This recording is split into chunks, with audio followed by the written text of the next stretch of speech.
Somewhere tonight, your mind is standing guard over more than it can hold. Work waits in one corner. A conversation you cannot stop replaying waits in another. Somewhere there is a worry about money, a worry about your body, a worry about someone you love who seem distant today. They do not take turns. They arrive together the moment the room goes quiet, and your mind tries to face all of them at once, the way a soldier might try to watch every direction at the same time. There is an old teaching that begins with a question. If you stood before 10 enemies, how many could you defeat? The honest answer is none. Not because you are weak, because the moment your attention splits into 10 directions, you have already lost the one fight that was actually in front of you. This is not a teaching about war. It is a teaching about tonight, about the 10 small battles your mind insists on holding open at once, when only one of them, or perhaps none of them, was ever asking to be fought right now. You do not need to have solved anything today. You do not need to have already let go of the day's worries before you are allowed to rest. Whatever is still unfinished can stay unfinished. That was never the condition for sleep.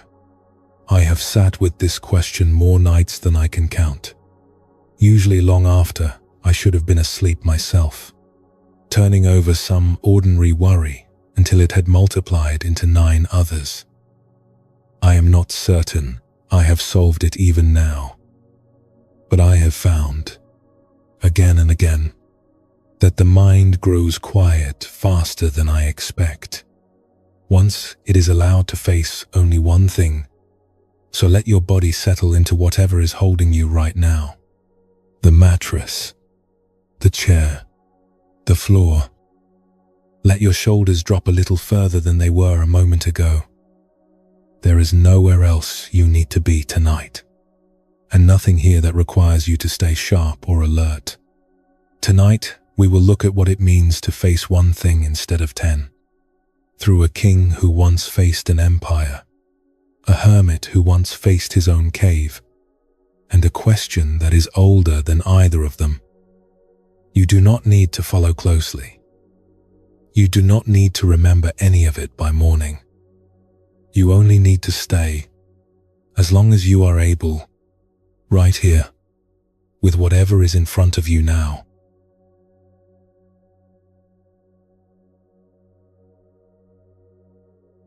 Let us begin where the koan from earlier left off. You can defeat 10 enemies, but only by facing one. Tonight we start with the question underneath that question. Where do the other 9 even come from? Think of the last time something small went wrong. Perhaps a message went unanswered longer than it should have, and somewhere around the 3rd hour of silence, you had already written an entire story about what that silence meant.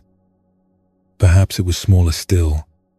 A comment from someone close to you, said quickly and without much thought on their part, that you carried with you for hours, turning it over, sanding down its edges and finding new ones each time. The event itself was small in every one of these cases. It lasted a few seconds. A message that did not arrive. A sentence that came out wrong. A comment said in passing. But something in you kept the wound open long after the moment had passed. Replaying it, adding to it, turning one small sting into an entire evening of discomfort. By the time you are lying down tonight, the original moment may have already faded into the background, but its echo is still loud enough to keep you staring at the ceiling. This is not a flaw in you. It is one of the oldest patterns the human mind has, and it was named with great precision a very long time ago. There is a teaching given by the Buddha to a gathering of monks that begins with an image almost too simple to seem important. Imagine, he said, a man struck by an arrow. The arrow causes pain. This is not avoidable. A body struck by an arrow will hurt. Now imagine that same man struck by a second arrow, right after the first, in the same place. He said that most people, when touched by something painful, do exactly this to themselves. They are struck once by the actual event, and then, almost before the first pain has finished arriving, they strike themselves again with worry, with self-blame, with the story of what it means and what will happen next, and whether they are the kind of person this keeps happening to. 2 arrows, 2 pains. Only one of them was ever fired by the world. This can sound like a small idea, a tidy metaphor for an afternoon of irritation. But it means something much larger than that. It means that most of what keeps you awake at night is not the original arrow at all. It is the second one, and the third, and the 9th, all of them fired by your own hand, in the dark, long after the person who fired the first one has gone home and fallen asleep without a second thought. Notice how this works, especially at night. During the day, there are tasks to finish, people to speak with, places to be, and these things crowd out the space where a second arrow might otherwise be fired. But at night, when the room goes quiet and the obligations of the day have nothing left to ask of you, that empty space becomes available, and the mind, not knowing what else to do with it, often fills it with exactly this kind of firing. One real worry becomes 9 imagined ones simply because there was room for them to arrive, and nothing else competing for your attention to stop them. Let us explore a story about this. The Buddha was sitting with a group of monks in the quiet hour after the midday meal, when the heat of the day had settled into the trees, and the only sound left in the grove was the slow creak of branches and the occasional call of a bird somewhere beyond sight. Dust hung faintly in the slanted light. The monks had gathered around him the way they often did at that hour, some seated on woven mats, some simply on bare ground, robes the color of dust and ochre folded close against the warmth. One monk arrived later than the rest, moving carefully, his steps shortened by a fever that had kept him in the shade of the infirmary hut for several days. He lowered himself onto the edge of a mat with visible effort, one hand pressed briefly against his side where the ache still lived, and settled as best he could into the circle. For a while, nobody spoke. The silence itself seemed to be part of the teaching, the kind of silence that asks you to notice your own breathing before any words arrive to distract you from it. He asked them a question, the way he often did, not to test them, but to open something gently, the way a hand opens a door rather than forcing it. An ordinary person feels pleasure, he said, and feels pain, and feels the long grey stretch of feeling that is neither one nor the other. A person who has trained the mind deeply also feels pleasure and pain and that same grey stretch. So, what is the difference between them?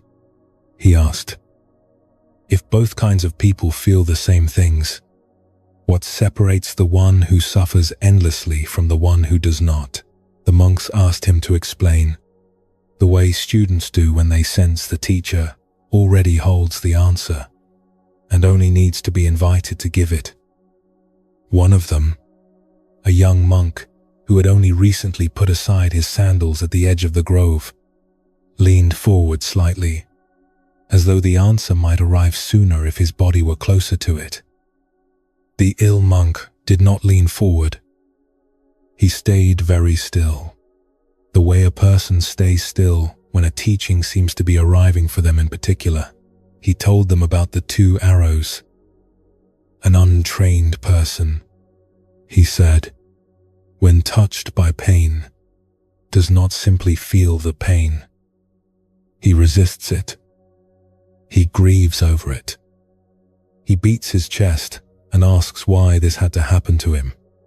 And in doing so, he is struck again, this time by a wound he created himself. He feels 2 pains where there was only ever 1 arrow fired from outside him. The trained person, the Buddha said, feels the first arrow exactly as it is. The body still hurts. Loss is still loss. But there is no second arrow. There is no further wound layered on top, manufactured out of resistance and story. He feels 1 pain, not 2, and so he is, in a way that matters more than it sounds, lighter. At the words, "the body still hurts," the ill monk's hand moved again toward his side. An old habit, checking the wound that was not a wound at all, only an ordinary fever doing what fevers do. He had spent 3 days quietly asking himself what he had done wrong to deserve the illness, what it meant about his practice, whether the others were managing their own discomfort more gracefully than he was managing his. He realized, sitting there, that none of those questions had come from the fever itself. The fever had only ever asked 1 thing of him: to be tired and uncomfortable for a few days. Everything else, every story about deserving it or failing at it, he had supplied himself.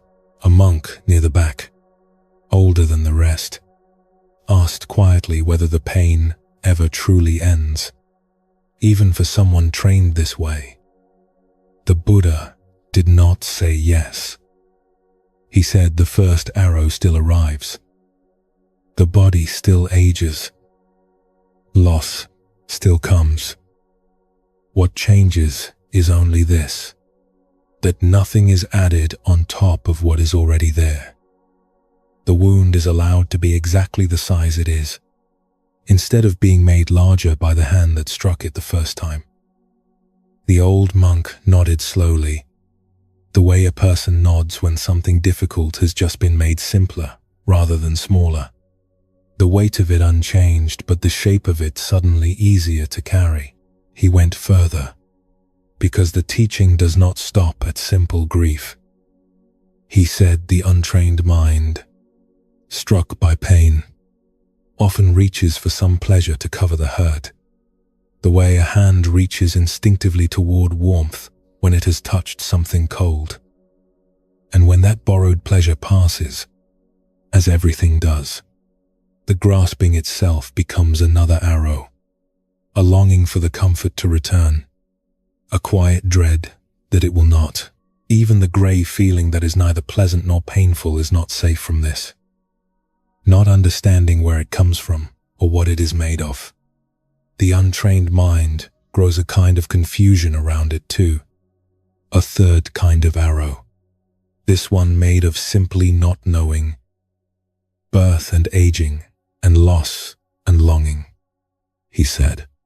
All bound up together in someone who does not see the difference between what happened and what the mind did with what happened. When the gathering ended and the other monks rose to return to their tasks, the ill monk remained seated a little longer, in no hurry to stand on legs that were still unsteady. The fever had not left him. The ache in his side had not changed at all in the time the teaching had taken. But something around it had loosened, the way a tight knot loosens, not because the rope has changed, but because the hand pulling on it has finally let go. He noticed, with something close to surprise, that he felt only the one discomfort now, plain and physical, with none of the 3 days of quiet self-argument layered on top of it. He sat with that difference for a while before he finally rose and made his slow way back toward the shade. That night, lying on his mat in the infirmary hut. The fever was still present in exactly the way it had been every night before. His skin was still too warm. His limbs still ached in the same places. By every measure a healer might use, nothing about his condition had improved since morning.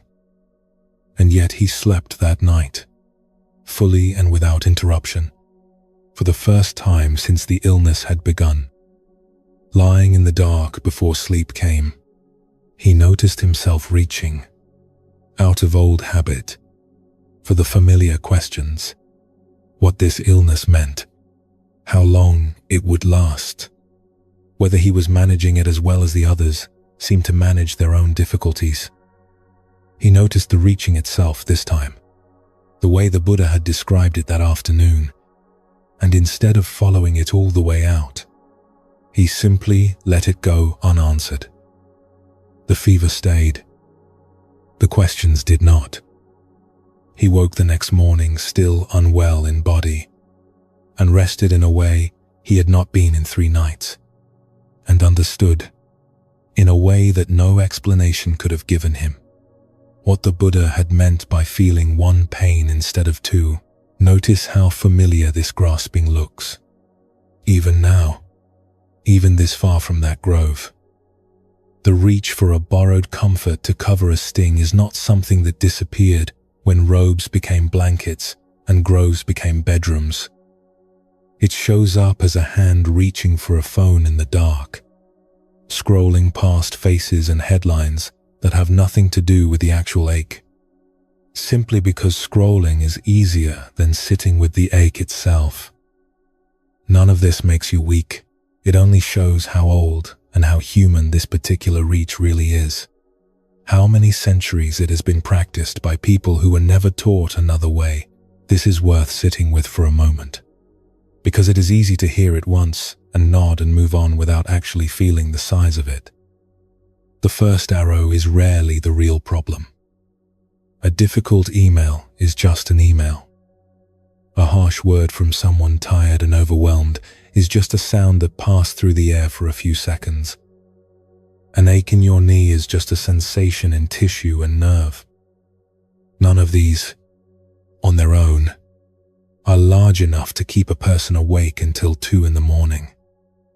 What keeps you awake is the second arrow. The story that says this email means something about your future. The story that says the harsh word reveals what someone truly thinks of you. The story that says the ache in your knee is the beginning of a long decline. None of these stories were fired by the world. You fired them yourself, in the quiet, when no one else was in the room to disagree. Let us pause here for a moment. There is nothing wrong with you for doing this. Every human mind does it, the Buddha included. Before training, it is not a failure of character. It is simply what an unwatched mind does with pain. The way water left untouched will always find the lowest point in the ground. The question the Buddha was pointing to was never, how do I become someone who feels no pain? It was, how do I learn to feel the first arrow honestly, fully, without immediately reaching for the bow to fire a second one at myself? Bring this close to tonight, to your own evening, to whatever is sitting somewhere in your chest right now. Perhaps a screen lit up earlier with a message you have not answered yet, and the longer it sits there unanswered, the more your mind has built around it. Perhaps it was a small comment from someone at work, said quickly, meant lightly, that you have replayed a dozen times since. Each replay adding a little more weight than the last. Perhaps it is simply the long, quiet list of things still undone. Work waiting in one corner of your mind. A relationship waiting in another. Your health waiting in a third. Each one feeling, in this moment, like a separate enemy demanding your full attention all at once. This can sound like 10 different problems, each one real and urgent and deserving of worry. But it means something gentler than that, if you let it. Most of what is loud in you right now is not 10 arrows. It is one arrow, fired once, today, by something real and finite, echoing 9 more times through a mind that has nothing else to do with the quiet but keep firing. Perhaps you have already checked the time more than once tonight, counting backward from the hour you need to wake, watching the number of remaining hours shrink, and felt a small new arrow fire with each check. The worry about not sleeping, joining the original worry that started all of this. Perhaps someone you love has seemed distant lately, and tonight that distance has grown, in your mind, into a whole imagined future of distance, none of which has happened yet and may never happen at all. Each of these feels, in the dark, like its own separate enemy.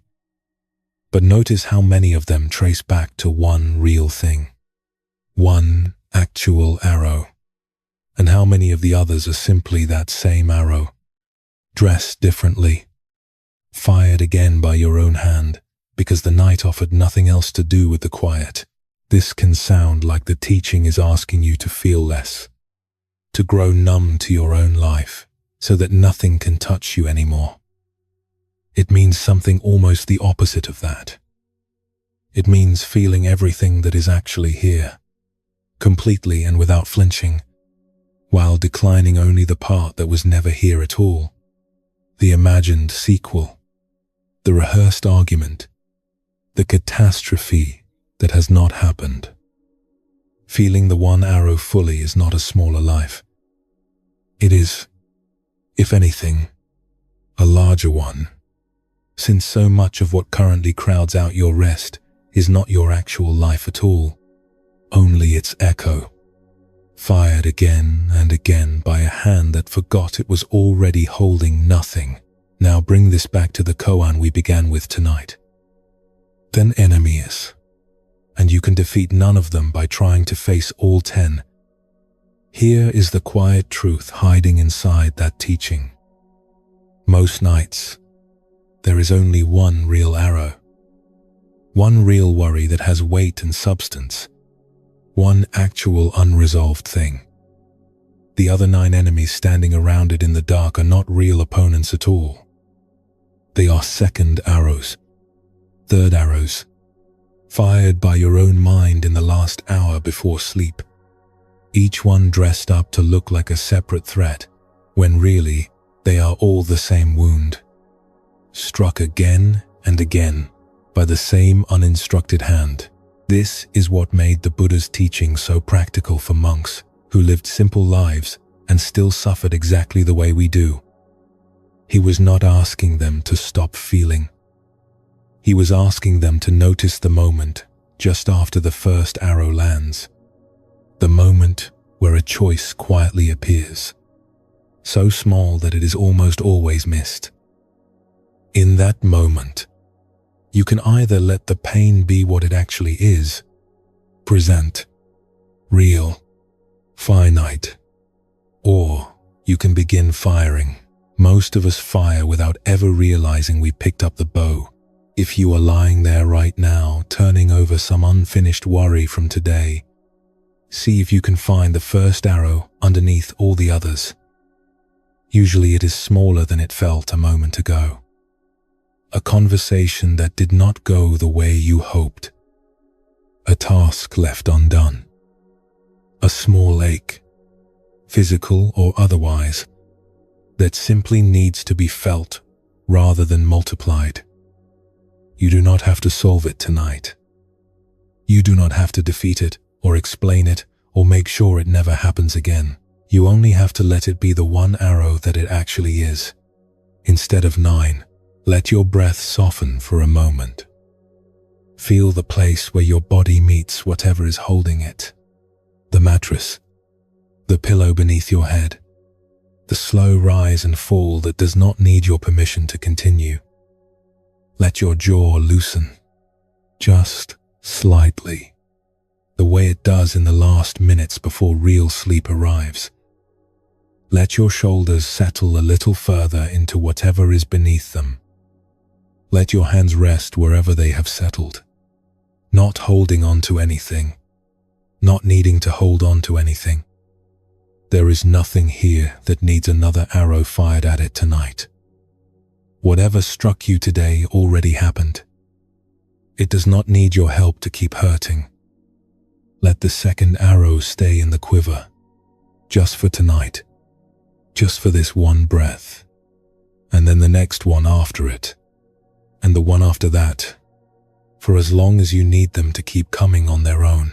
In a moment, we will leave the quiet grove where the Buddha sat with his monks and travel much further north, several centuries later, to a kingdom facing not one arrow but the threat of an entire empire.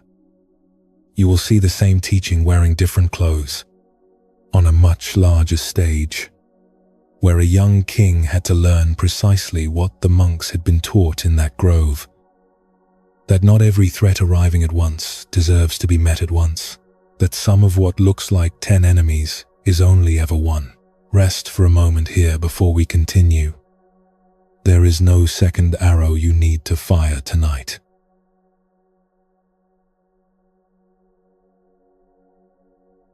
Let us leave the quiet grove now and travel many centuries forward to a much louder kind of testing ground. Sometimes the enemies are not imagined at all. Sometimes, when you lie awake at night, the worry pressing on your chest is not 9 echoes of one small arrow. Sometimes it is several real and separate things, all true, all demanding something from you, all arriving in the same difficult season of your life. A health concern and a financial strain and a relationship under pressure. None of them invented. None of them an exaggeration. All of them simply true at the same time. Earlier tonight, we sat with the worry that multiplies itself out of nothing. The single arrow that becomes 9 through nothing but an unwatched mind. This one is about something harder to face, because it cannot be dissolved simply by noticing it is not real. When this happens, the question changes. It is no longer where did the other 9 come from. It becomes something harder. If they are all real, must I meet them all at once, with everything I have? The moment each one arrives, there is a kingdom that once had to answer this question for real, with an empire, rather than a worry, standing at its border. In the years after the first great wave of invasions had already swept through much of the known world, a small kingdom in the south, called Dai Viet, found itself facing the largest military power the region had ever seen. This was the Mongol Empire under the rule of Kublai Khan, an empire that had already conquered most of the lands, stretching from the Eastern Sea to the heart of Europe. An empire whose armies had taken cities that had stood for 1,000 years in a matter of weeks. Against this, Dai Viet had a young king named Tran Nan Tong, a court of advisors, and a population that numbered a small fraction of what the invading force could field. When word reached the capital, Thunglong, that the Yuan armies were crossing the border in numbers no one in the kingdom had ever seen gathered in one place, the royal council met in the cool hush of the palace hall to decide what could possibly be done. Lanterns burned low along the walls. Outside, messengers arrived through the night, each one bringing word that the count of enemy banners sighted that day was larger than the count from the day before. The advisors sat in their formal places, robes still dusty from the road. Many of them had ridden in haste to reach the capital, faces drawn with the particular exhaustion of men who have not slept since the first reports arrived. Some among the advisors, looking honestly at the size of the force approaching, urged the young king to consider submission, to spare the people the devastation that resistance against such numbers would surely bring. One elder advisor spoke at length about the cities to the north that had not survived the same choice, about walls reduced to rubble and populations scattered or worse, and asked plainly whether pride in resistance was worth what it would cost the farmers and fishermen who had no say in the matter at all. It was not a cowardly suggestion. It was, by every visible measure, the reasonable one. The king himself, weighing the lives of his people against the near certainty of being crushed in open battle, began to lean toward accepting terms rather than facing total destruction, and said as much, quietly, into the heavy silence that followed the elder's words. It was the king's great uncle, Tran Hung Dao, already an old soldier by then, who would not allow the conversation to end there.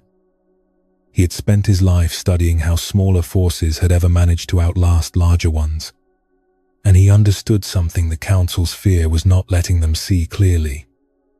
He rose from his place, slowly, the way an old man rises when his joints have absorbed decades of campaigns, and he told the young king, in front of the gathered advisors, that if surrender was truly what the king wished, then his own head should be removed first, because he would not live to see it. The hall went silent at the words. Even the lanterns seemed to hold still. It was not said as a threat to his king. It was said the way a man speaks when he has already decided what he is willing to lose, and wants the room to understand that something other than fear is still possible. What Tran Hung Dao proposed instead was not, as the council might have expected, a call to meet the Yuan army head-on with everything Dai Viet had. That would have been exactly the kind of fight the larger force was built to win. A single, overwhelming confrontation where numbers alone would decide everything. Instead, he proposed something that felt, to many in that hall, almost like cowardice, until they understood what he actually meant by it. Do not stand and meet them at the capital, he said. Do not try to hold every position at once against a force this size. Empty the city. Burn what cannot be carried, so the invaders find no food waiting for them. Let them march in and find nothing but empty streets and silence, and let that silence itself begin to work against them. In the days that followed, Thung Long emptied. Families gathered what they could carry and moved south along the rivers in small boats and on foot. The granaries set alight behind them so that smoke hung low over the rooftops as the last households left. An old woman was seen at the edge of one street, refusing for a long moment to leave a single chest of belongings behind, before a younger relative finally lifted her hand from it and led her toward the waiting boats. Children were carried on shoulders through streets that had, only days before, been full of market noise and the smell of cooking fires, now silent, except for the soft slap of bare feet on packed earth and the distant crackle of granaries already beginning to burn. The king and his court withdrew from the palace that had housed generations of his family, taking with them only what mattered most, leaving behind a capital that had, for the first time in its history, nothing left inside it for an invading army to take. As his own boat pulled away from the landing in the grey light before dawn, the young king looked back once at the palace roofline against the smoke rising from the granaries, and felt, by every honest account, afraid. He had agreed to a strategy that asked him to give away the very seat of his power without a single sword raised in its defense. trusting an old soldier's judgment over every instinct that told him a king should stand and be seen defending his throne. Fear did not leave him on that boat. He simply did not let it choose what happened next. When the Yuan forces finally reached Thang-long, they found exactly what had been left for them to find. An empty city, doors standing open onto empty rooms. No granaries. No army gathered to be crushed in a single decisive stroke. No king to capture and force into submission. Soldiers who had marched for weeks, expecting the triumph their commanders had promised them, walked instead through streets where the only movement was wind, lifting ash from the burned granaries and stray dogs picking through what little had been left behind. They had won the capital in the sense that they now stood inside its walls, and they had won nothing at all in the sense that mattered, because there was nothing left inside those walls to actually defeat. They had marched a vast distance, through unfamiliar terrain, supply lines stretching longer behind them with every step, only to take possession of silence. This is where the real cost of their size began to show itself. An army built to overwhelm a single battlefield is not built to occupy an empty country indefinitely. Food that should have come from captured granaries had to be hauled instead across great distances of land that did not want them there. Carts breaking down on roads never built for armies this size. Oxen dying faster than they could be replaced. Soldiers who had expected a triumphant short campaign found themselves far from home as the rainy season approached. The dry roads they had marched in on, turning to mud beneath them. Sickness spreading through camps that had not planned to still be standing this far into the year. The enemy they had come to crush simply would not stand still long enough to be destroyed in the one great battle the Yuan commanders had trained their entire approach around. Dai Viet's forces did not vanish during this time. They struck, briefly and sharply, at supply columns and isolated detachments. A flash of movement at the edge of a forest road, arrows from cover, gone again before any organized response could be mounted, never staying long enough to be caught in a battle on the invaders' terms. Then, disappearing back into terrain they knew far better than the soldiers chasing them. Each of these small strikes cost the Yuan army a little more of what it actually needed. A little more grain, a little more morale, a little more certainty that this campaign would end the way the previous ones had, while costing Dai Viet almost nothing it could not afford to lose. The larger force kept winning every individual encounter and somehow kept losing the war underneath those encounters. The way a man can win every argument in a marriage and still find, one day, that there is no marriage left. Months passed this way, the invading force growing thinner and more uncertain, with every week spent occupying a country that refused to hand it the single great battle it had been built to win. Eventually, worn down by hunger, sickness, and an enemy that had cost it everything while losing almost nothing itself, the Yuan command made the decision every overextended army eventually makes. It began, slowly, and then with increasing urgency, to withdraw. And it was only then, in the act of retreating, exhausted and strung out along roads and rivers, far from any reinforcement, that the force which had once seemed unstoppable finally became something Dai Viet could meet directly. On ground and terms it had chosen with care rather than been forced into.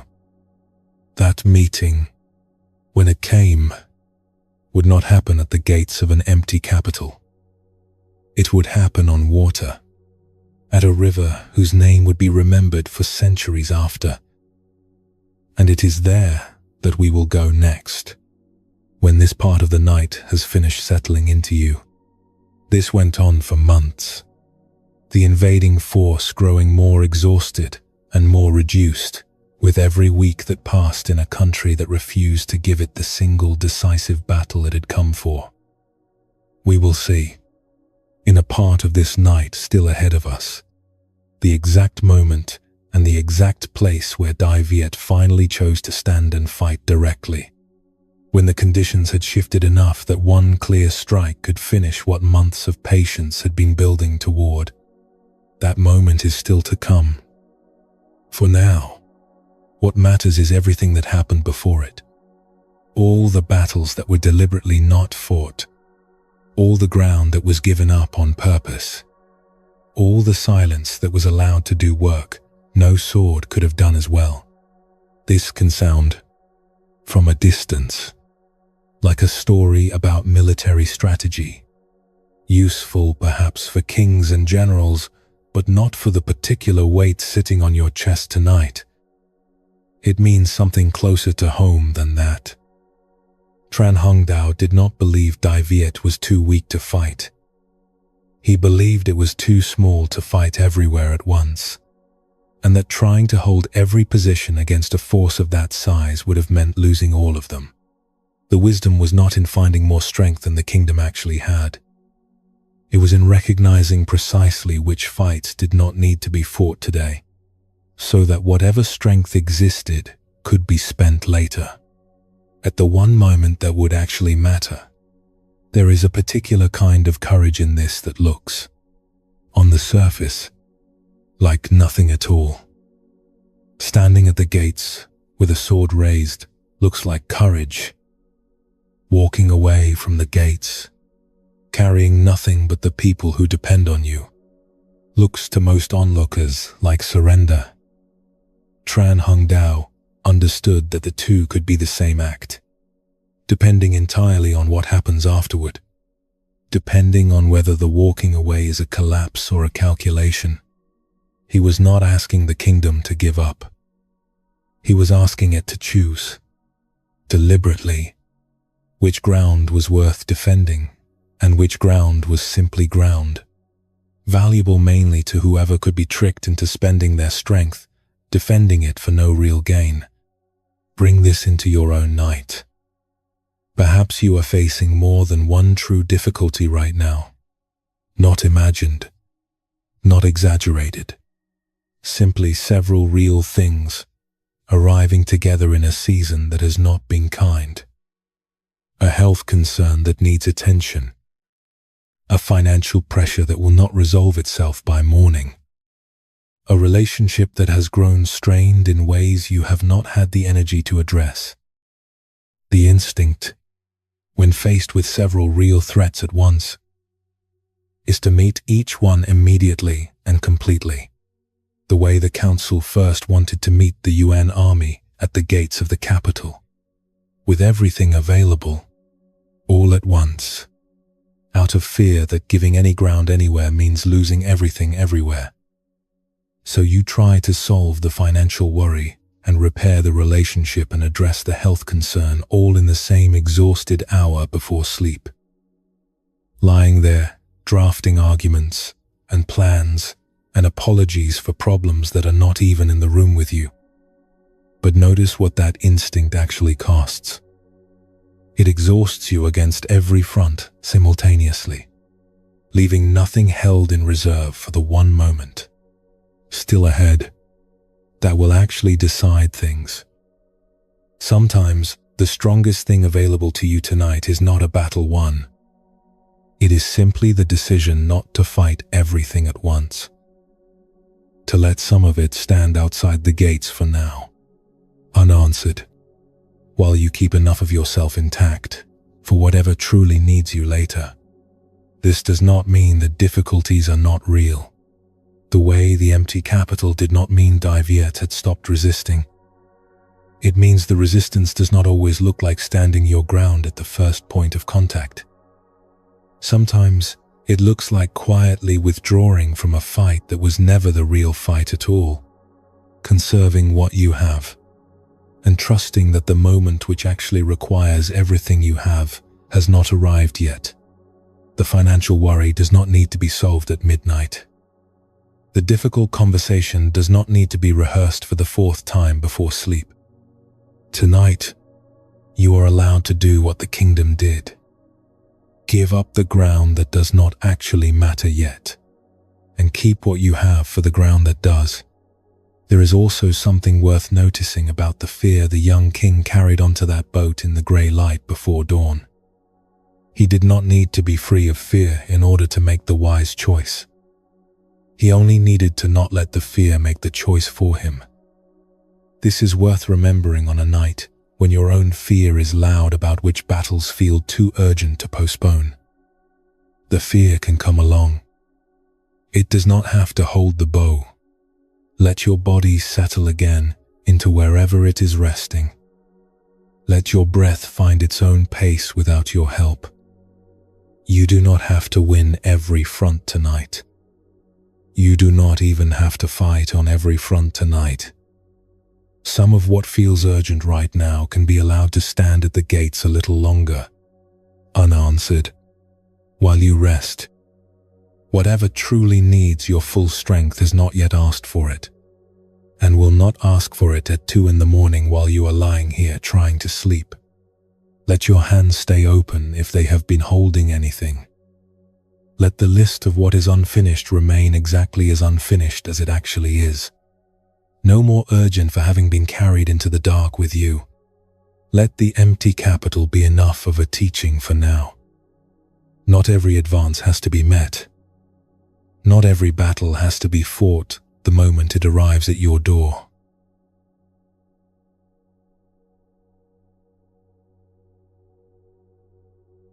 We left the kingdom in retreat. The invading force withdrawing along the rivers it had once marched in on with such certainty. Exhausted, far from home, stripped of the easy victory it had been promised. Tonight, we follow that retreat to its end, to the one place and the one moment that all the months of giving ground had been quietly preparing for. There is a particular kind of waiting that feels almost unbearable while you are inside it. Not the waiting of doing nothing, but the waiting of holding something ready, again and again, evening after evening, while the moment that actually calls for it refuses to arrive. You have likely felt this. A conversation you know you need to have, but the right opening never seems to come. A decision you know is correct, but something in you senses the timing is still wrong. A piece of difficult news you have been carrying, unsure when or how to share it, watching for some sign that the moment has finally arrived. The hardest part of patience is rarely the patience itself. It is trusting that there will, in fact, be a moment, and that you will recognize it when it comes, and that all this holding ready was not wasted. Viet's commanders understood something about this kind of waiting that most of us never get taught direct. They knew that the moment they were preparing for would not arrive through force of will.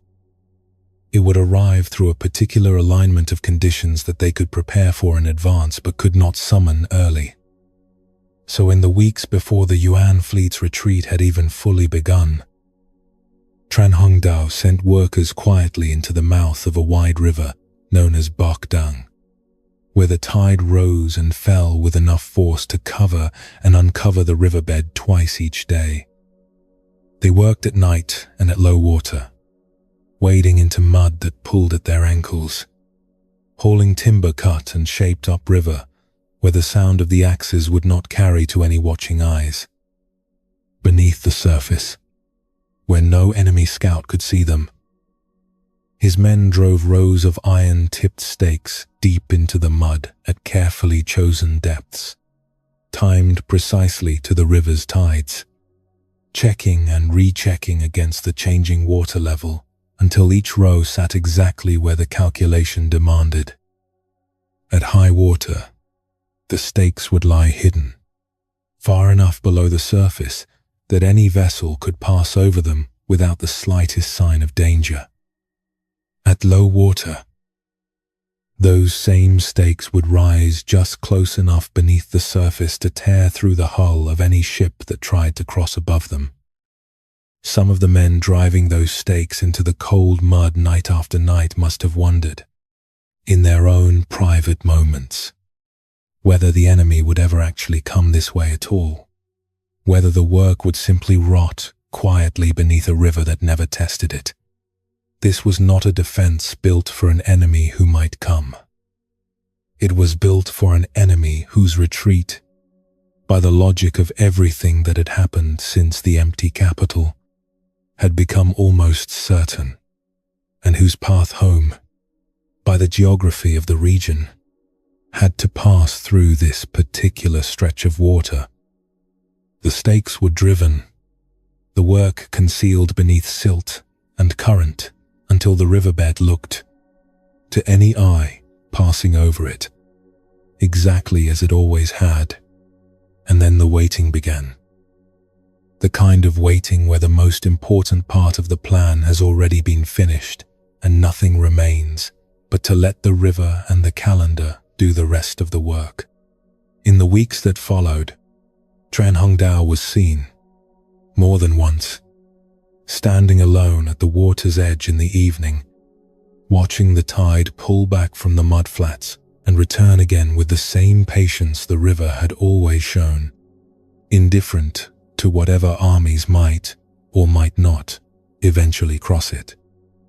He had staked the outcome of months of careful withdrawal on a calculation that could not be tested without using it, on a piece of geography that had worked once before, centuries earlier, against a different invader who had made the same mistake in the same stretch of water.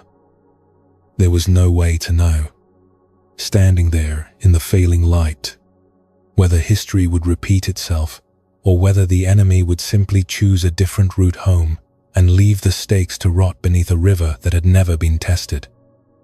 He returned to that same spot evening after evening anyway, not because there was anything more to do there, but because some part of holding a plan steady seems to require returning to it, again and again, even when no new information is waiting to be found. When the Yuan retreat finally came, the commanders ordered the fleet to move out along the very route the stakes had been prepared for, the river still high enough that the vessels passed safely over the hidden danger without anyone aboard suspecting what lay beneath them. The water sat calm over the riverbed, giving no sign of the rows of timber waiting beneath it. Daviet's smaller, lighter boats met them on the water as they approached, engaging just enough to draw the larger fleet further upriver, retreating just enough to seem as though they were being pushed back rather than leading the enemy exactly where they needed it to go.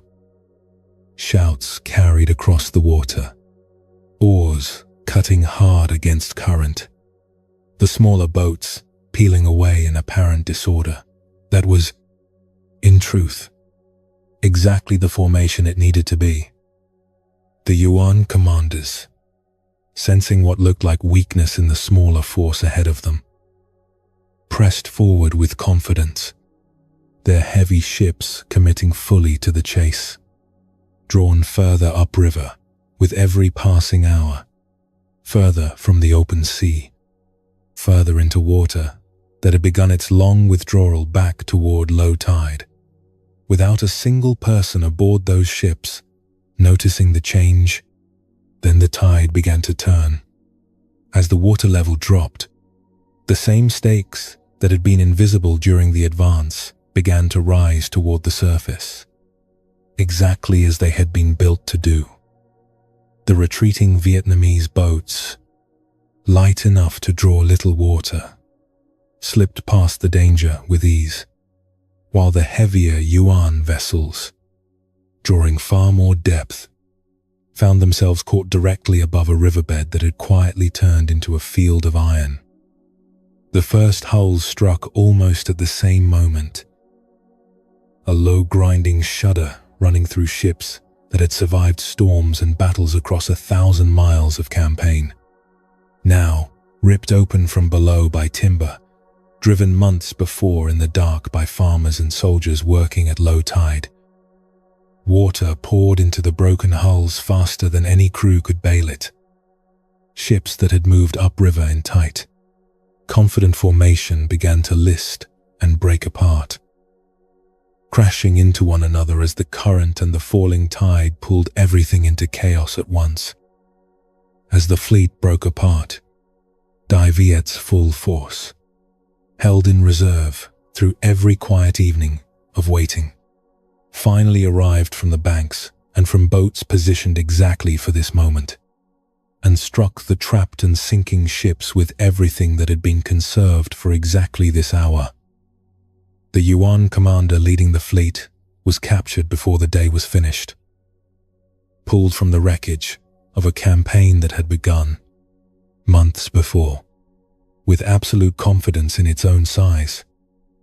The invasion that had once seemed unstoppable ended in the span of a single tide, on a river whose name would be remembered for centuries afterward, the second time in the region's history that the very same stretch of water had swallowed an invading fleet through the same patient understanding of when the river gave and when it took away.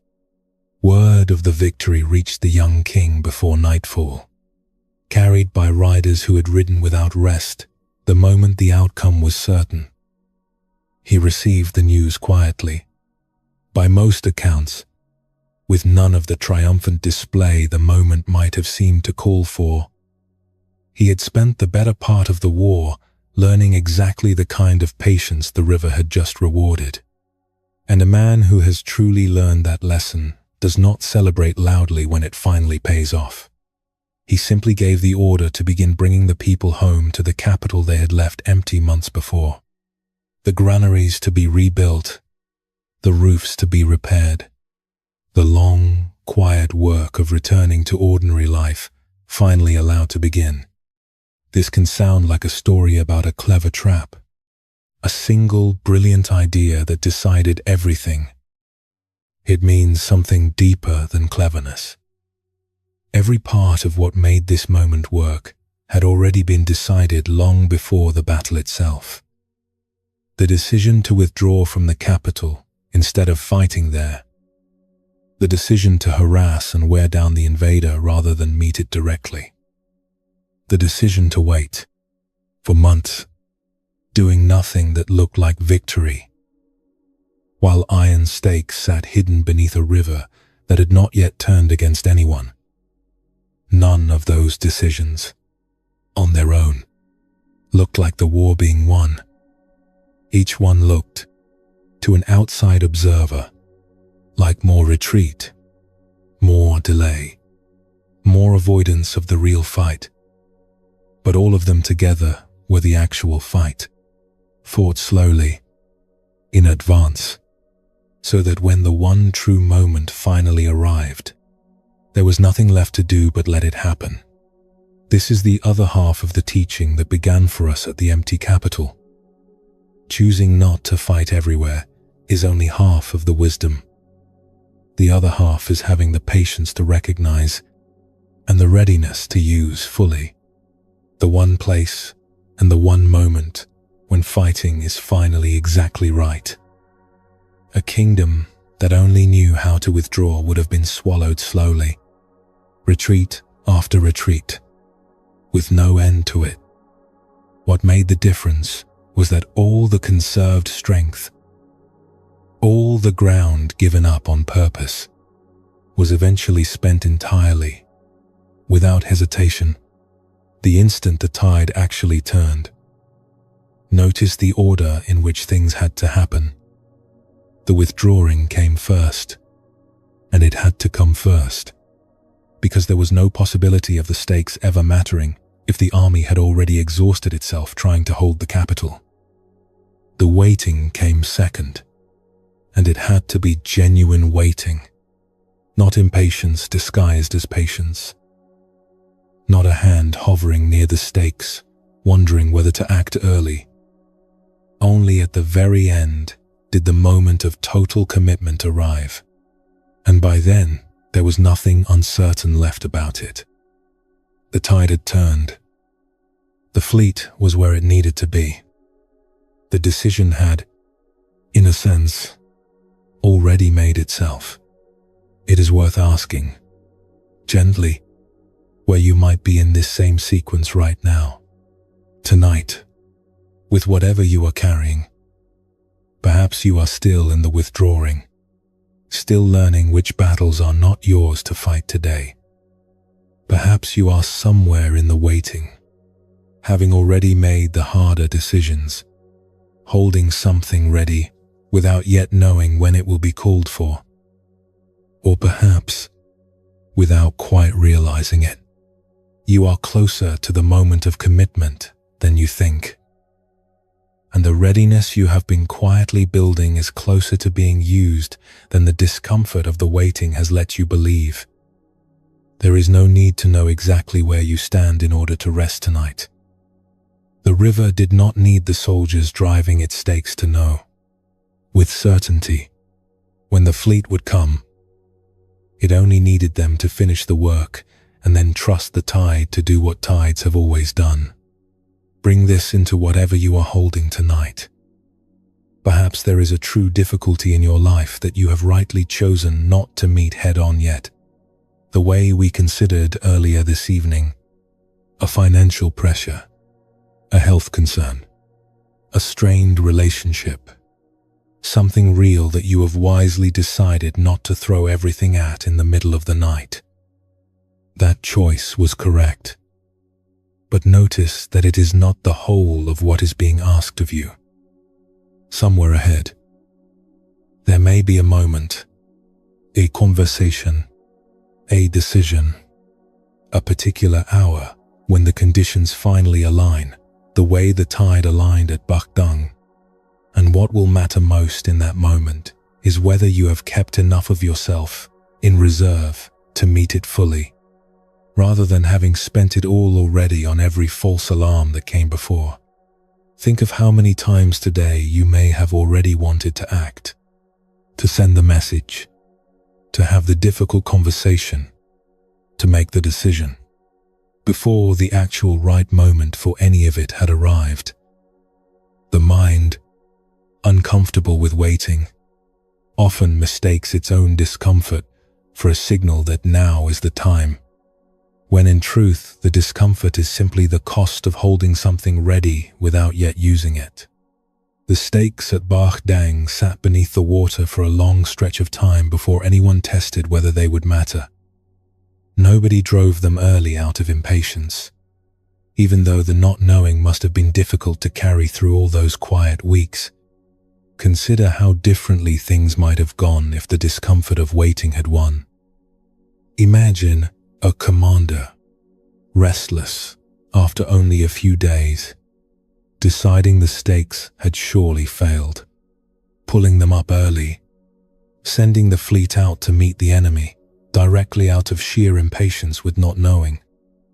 The entire careful architecture of the plan would have collapsed, not because the plan was wrong, but because the waiting was abandoned before it had finished its work. This is worth remembering the next time an unanswered message or an unresolved worry tempts you to act simply to relieve the discomfort of not yet knowing how things will turn out. The discomfort of waiting is not evidence that the waiting has failed. It is often simply what waiting feels like from the inside, right up until the moment it is finally rewarded.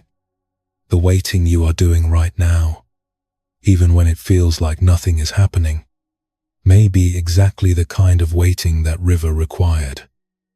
Quiet, unglamorous, necessary.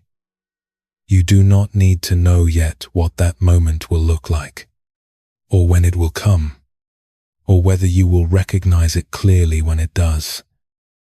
The stakes were driven into the riverbed long before anyone could be certain the retreat would even pass that way. Trust was required before certainty arrived. The same trust that is being asked of you now, lying here, holding something ready without yet knowing exactly when it will be needed. There is something quietly reassuring in remembering that the men who drove those stakes never got to see, in advance, whether their work would matter. They worked anyway, finished anyway, and went home each night not knowing. What they had was not certainty. It was simply the decision to do the necessary thing well, and then let the rest belong to the river. You are allowed the same arrangement tonight. Do what is actually yours to do. Finish it as well as you can. And let the timing of everything else belong to whatever larger current is carrying it. A current that has never once needed your supervision to keep moving. Let your body rest now as fully as the soldiers who finally laid down their bows after that single tide had done its work. Let your breath settle into its own rhythm, rising and falling without needing your supervision. Let your legs grow heavy against the bed beneath them. Whatever you have been holding ready does not need to prove itself tonight. It is allowed to simply wait, quietly, beneath the surface. The way the river held its iron stakes for months, without once being asked whether the waiting was worth it. There is no tide you need to watch for right now.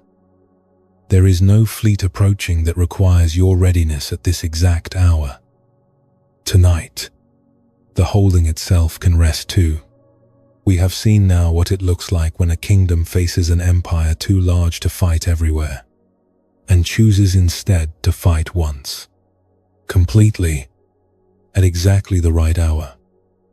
Next, we will travel to a much smaller battlefield, a single cave, where a lone hermit discovered that even one's own fears multiply in the same way an army of imagined enemies can, and that the same patient willingness to face only what is truly in front of you applies there too, in the dark, alone, long after any river or any empire has stopped being the real difficulty.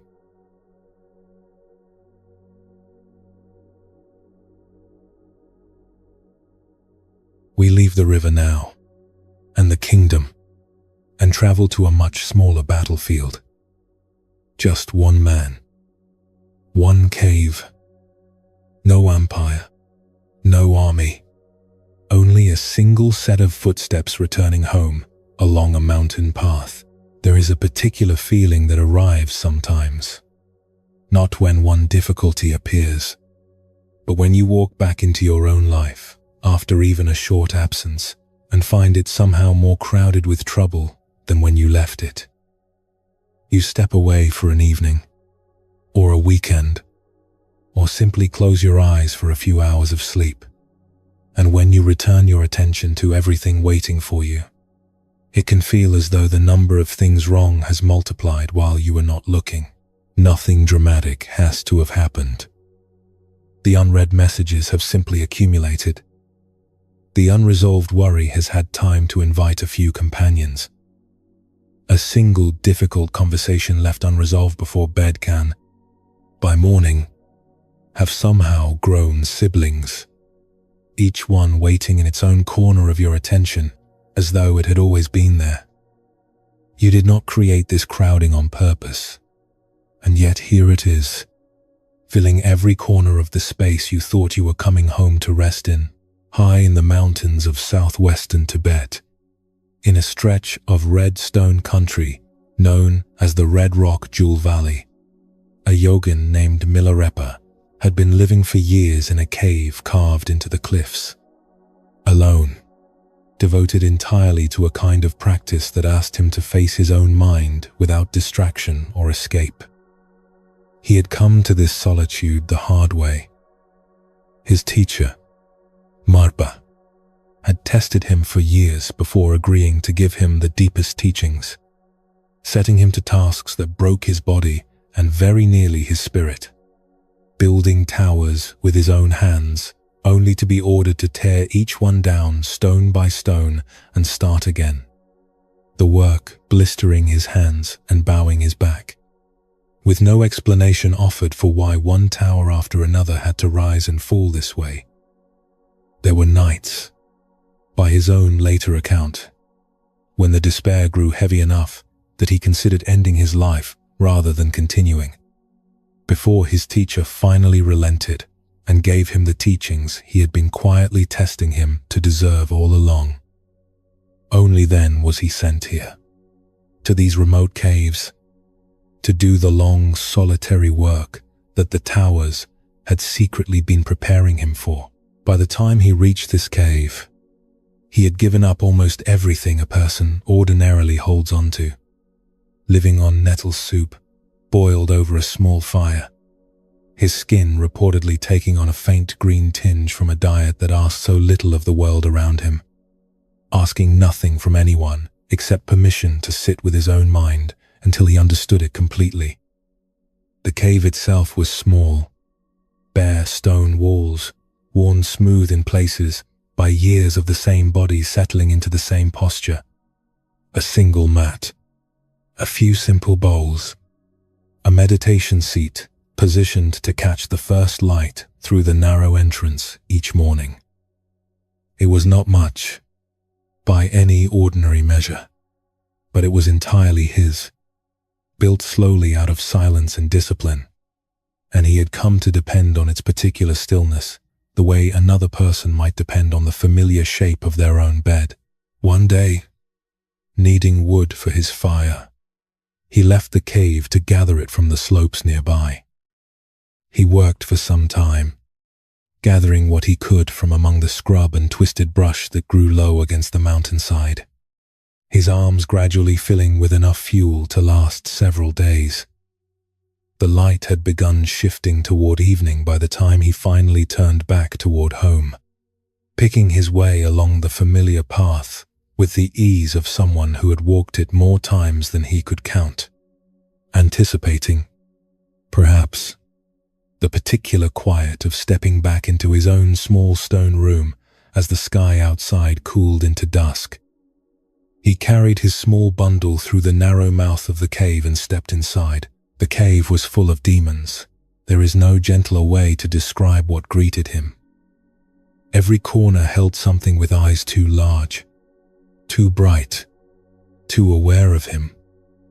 Some crouched near his sleeping mat, their forms shifting unpleasantly at the edges as though not entirely willing to hold one shape. Others had taken his meditation seat, the one place in the cave that had, for years, belonged only to his stillness, and from there they watched him with an attention that felt almost hungry. Their presence filled the air the way smoke fills a room, thick and impossible to ignore, pressing against his chest before he had even taken a full step inside. And for a long moment, Milarepa simply stood at the entrance, his firewood still in his arms, unable to do anything but stare at a home he no longer recognized as entirely his own. His first thought was the same thought almost anyone would have. Get them out. This is mine. He set the wood down and lunged toward the nearest shapes, shouting, waving his arms, demanding that they leave the home he had built through years of solitary discipline. He recited the protective prayers his training had given him, the ones meant to drive away exactly this kind of intrusion, his voice rising with each line as though volume alone might finally tip the balance in his favor, echoing off the stone walls and coming back to him distorted, as though the cave itself were mocking the effort. He grabbed at the nearest shape with both hands and felt nothing solid there to grasp. Only a kind of pressure that gave way and reformed an instant later somewhere just out of reach. But something strange happened as he fought. The demons did not shrink from his anger. If anything, they seemed to settle in more comfortably, eyes widening, mouths curling into something that might have been amusement, as though his fury were itself a kind of fuel, feeding whatever it was that had brought them there in the first place. The louder he became, the more solid and present they seemed to grow, their outlines sharpening rather than fading, until he stood in the middle of his own cave, exhausted, his throat raw from shouting, his arms aching from grasping at shapes that refused to be grasped, surrounded by exactly as many of them as had been there when he first stepped inside. He stopped, breathing hard, and reconsidered. Perhaps force was the wrong instrument entirely. He was, after all, a student of compassion, a practitioner who had spent years learning that aggression rarely transforms anything it touches. So he tried something gentler. He sat down in the small space still left to him, arranged himself as though beginning an ordinary teaching, straightening his spine the way he had been trained to, and began speaking to the demons the way he might speak to any gathering of students, explaining the nature of impermanence, the emptiness underlying all appearances, the futility of clinging to fear or to form. He spoke patiently, drawing on years of careful study, choosing his words with the same precision he would have used, addressing serious disciples, offering what he believed was a genuinely useful teaching to anyone willing to receive it.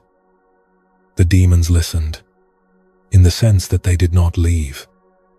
Some seemed almost amused, tilting their heads at certain phrases, the way an audience might tilt its head at a joke it found mildly entertaining rather than persuasive. None of them showed the slightest sign of being moved, persuaded, or in any way smaller than they had been a moment before. He spoke for a long while, longer than he had originally intended, adjusting his approach, trying different angles into the same teaching, certain that the right combination of words would eventually land. After a long while of this, Milarepa looked around at the cave, still as full as ever, and understood that this too had failed, in exactly the way the shouting had failed, only more quietly, and in a way that left him with less obvious anger to blame for the failure. He sat very still for a long time after that, the cave silent around him, except for the faint sound of breathing that did not belong to him. Something about the second failure cut deeper than the first. He could explain away the failure of force, perhaps, as simply the wrong tool for the situation, the blunt instrument of an untrained reaction. But the teaching had been his best tool, the one thing he trusted above all others, the very practice that had carried him this far up the mountain in the first place, through years of nettle soup and solitude and towers, built and torn down for no reason he had understood at the time. And it had not moved a single demon, not even slightly. Sitting there in his own overrun home, surrounded on every side by exactly what he had been trying to clear away, he began to suspect that both attempts, the shouting and the teaching, however different they had looked on the surface, had actually been the same gesture, wearing two different masks. Both had been ways of trying to make the demons go away. Both had assumed that his peace depended on their absence, and that the correct effort, applied with enough skill, would eventually clear the room. Neither had questioned that basic assumption even once, not the version of him that shouted, and not the version of him that taught. This can sound, from the outside, like the story of a man who simply had not yet found the right technique, one more approach away from solving his problem. It means something more uncomfortable than that. The demons were not waiting for a cleverer argument or a louder voice. They were responding to something underneath both, a current of resistance running through everything he tried. Whether that resistance arrived, dressed as anger, or dressed as wisdom, as long as the goal was their departure, The method hardly mattered. Force and persuasion were simply two doors leading back into the same room. Notice how familiar this shape is, even without any cave or any demon in sight. When something difficult moves into your life and refuses to leave, the instinct is almost always to try clearing it out. First, with whatever force is available: frustration, willpower, the sheer determination to push the problem back out the door it came in through.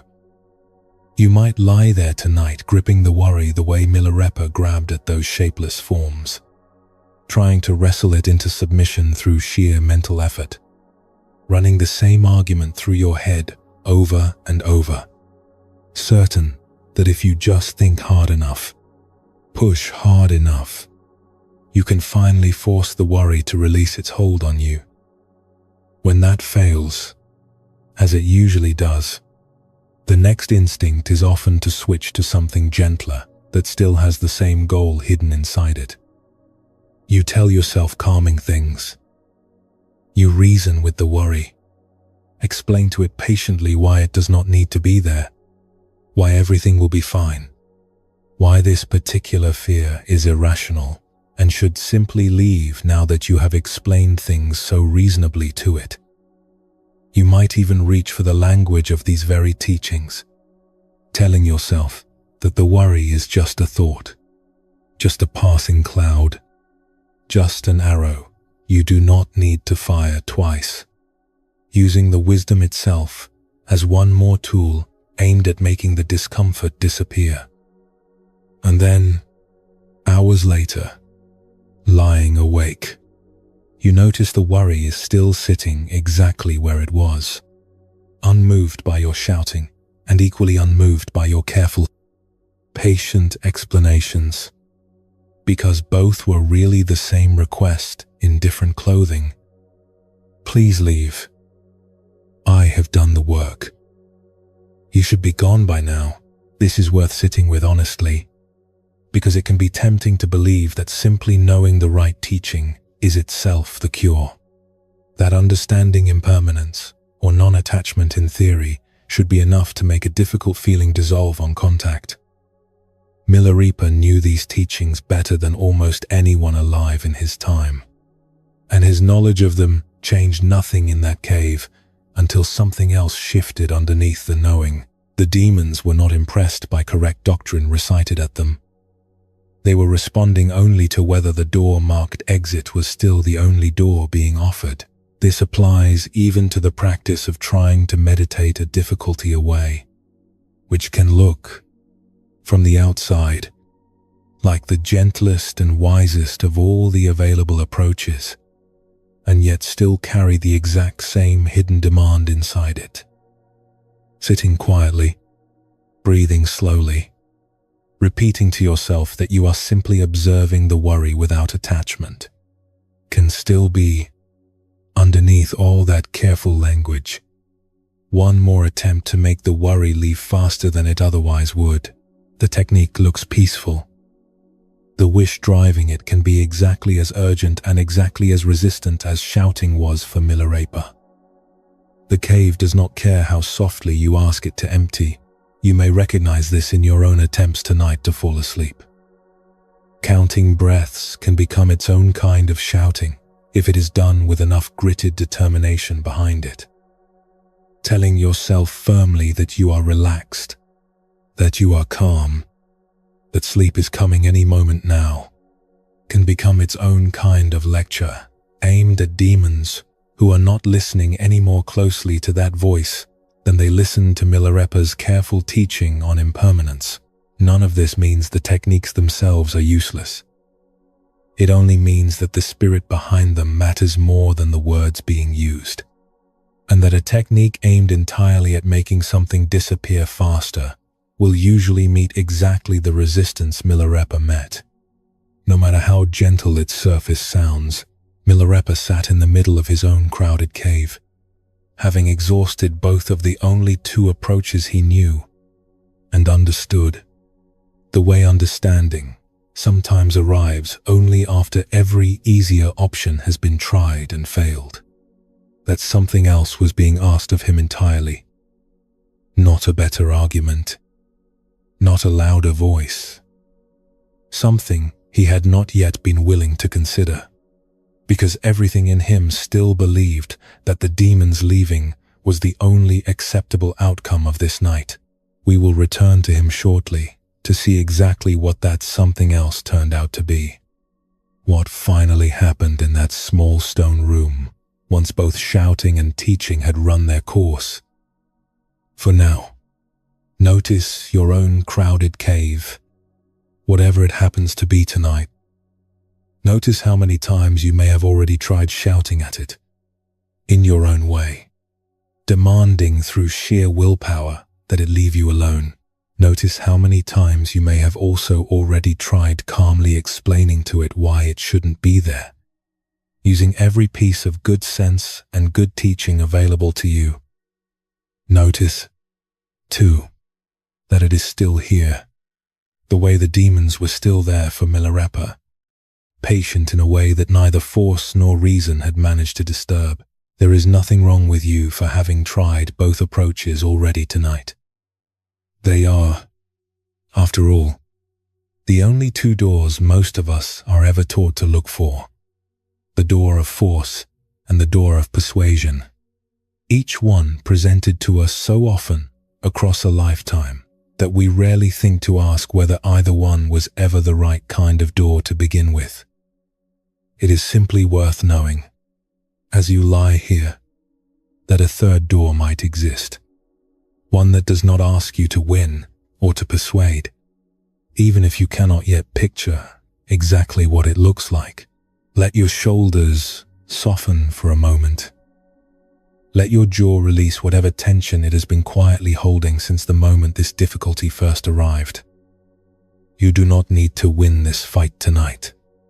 The fight against whatever has crowded into your evening uninvited. You do not even need to understand yet what other approach might actually work. It is enough, for now, to simply stop swinging at it for a while and rest in the not knowing, the way Milarepa eventually sat still in the middle of his own overrun cave, no longer reaching for either fist or lecture, simply present with what would not leave.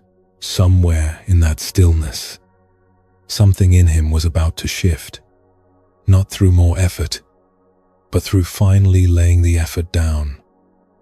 We will see what that looked like when we return to him next.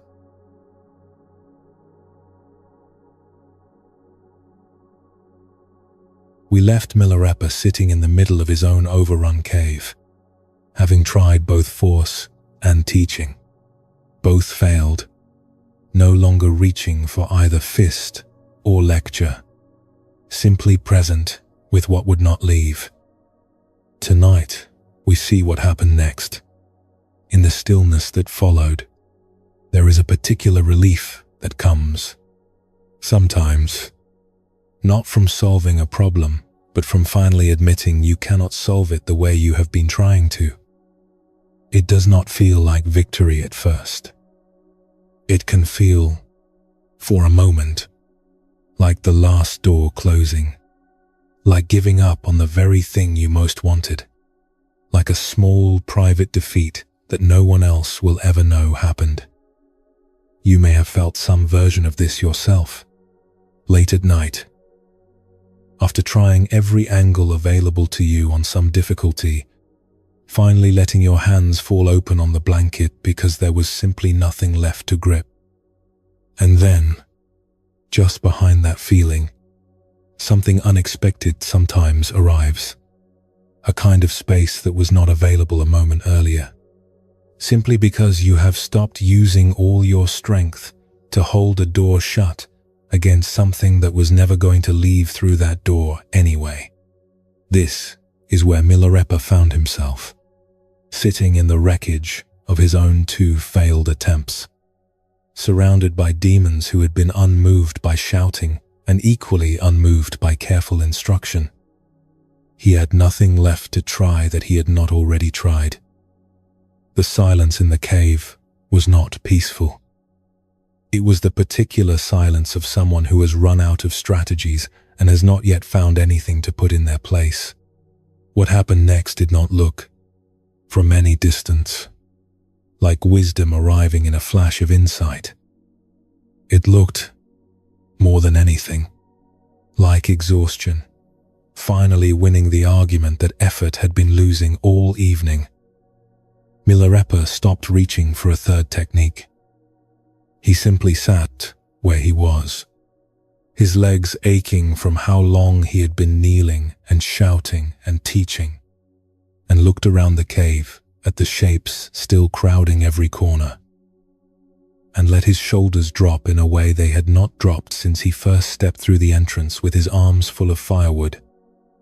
The fire he had meant to build that evening still sat unlit. His robe, twisted from the earlier struggling, hung loosely around him. He looked into the eyes of the nearest demon, fully, without flinching, and without the hidden agenda of wanting it to disappear, and said something close to this. "It seems we are going to be here together. I am not going to make you leave, and I no longer expect you to listen to me until you do. Whatever you have come to show me, I am willing to see it." He did not say this as a clever final maneuver, a trick disguised as surrender, in the hope that surrender would finally work where force and persuasion had not. The exhaustion in him was too complete for that kind of strategy. His voice quieter now than it had been at any point since he returned with the firewood. He said it because it happened to be true. He had stopped wanting them gone, not because wanting them gone was wrong, but because the wanting itself had simply run out of fuel, the way a fire eventually runs out of wood, regardless of how much anyone wishes it would keep burning. In that moment, something shifted in the cave that no amount of shouting or teaching had managed to shift.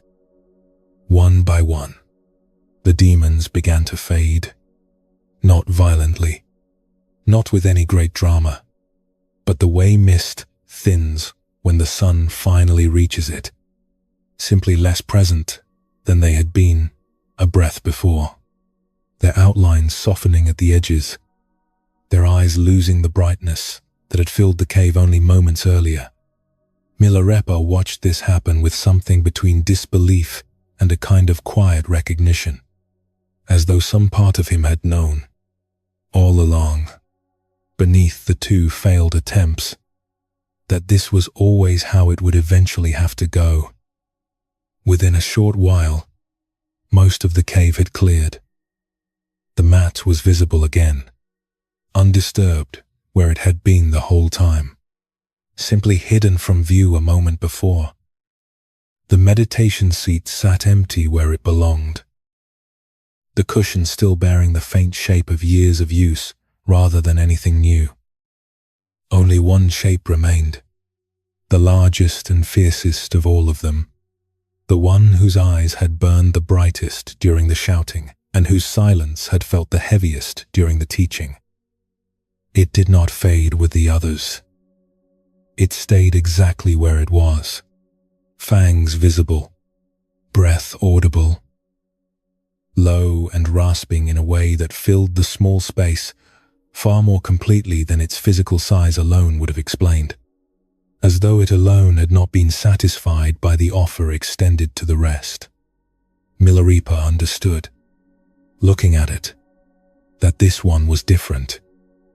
The others had perhaps been drawn by his resistance generally, content to disperse once the resistance itself relaxed.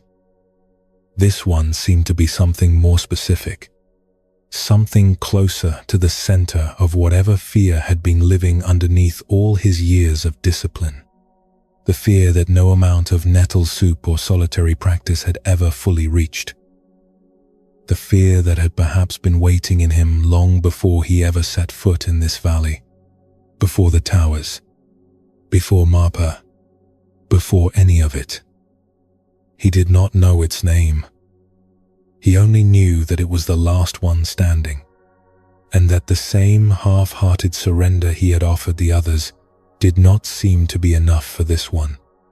So he went further. He rose, his knees stiff from the hours already spent in struggle, walked toward the largest demon without hurrying, and stood directly in front of it, close enough to feel whatever heat or cold radiated from a creature that should not, by any ordinary measure, have had either. He did not raise his hands. He did not recite anything. He simply said, as plainly as he had ever said anything, that if it wished to consume him entirely, it was welcome to do so.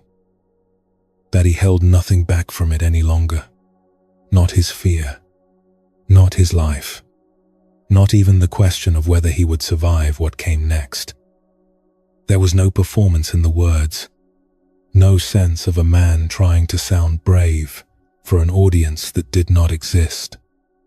He stepped forward and placed his own head into its open mouth. For a long moment, nothing happened at all, and the not happening itself was almost unbearable. The kind of silence that asks everything of whoever is standing inside it. His own breath was the only sound he could hear, slow and steady despite everything. His eyes closed against the darkness, pressing in on every side. Then the demon, fangs still surrounding him on every side, simply dissolved, the way the others had, vanishing into the same ordinary air that filled the rest of the cave, leaving nothing behind except the faint impression of where it had been standing a moment before, and a silence that, for the first time all evening, felt entirely empty rather than full of something waiting. Milarepa straightened, alone now in his own small stone room, the firewood still sitting near the entrance where he had set it down at the very beginning of all of this. Nothing about the cave had physically changed. The walls were the same walls. The mat was the same mat. The light through the entrance had shifted only slightly. The day still holding on outside, despite how long the encounter had felt from within. But something in how he occupied the space had shifted permanently, in a way that had nothing to do with the demons being gone, and everything to do with what he had finally been willing to do while they were still there. He built his fire that evening as he had intended to, the same simple task he had set out to do before any of this began, and found that his hands were steady in a way they had not been since stepping through the entrance hours before. That night, sitting before the small fire he had finally managed to build, he found himself returning, almost without meaning to the moment just before the largest demon dissolved, to the particular quality of stillness he had felt with his own head inside its open mouth. No plan left, no outcome demanded, simply present with whatever was going to happen.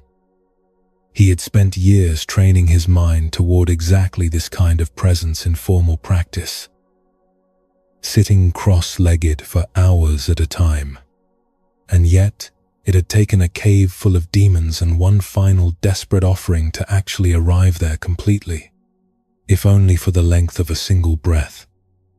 He did not know, sitting by the fire, whether the fear the demon had represented was gone forever or simply resting, the way the river at Barkdang would one day rest again after its work was finished.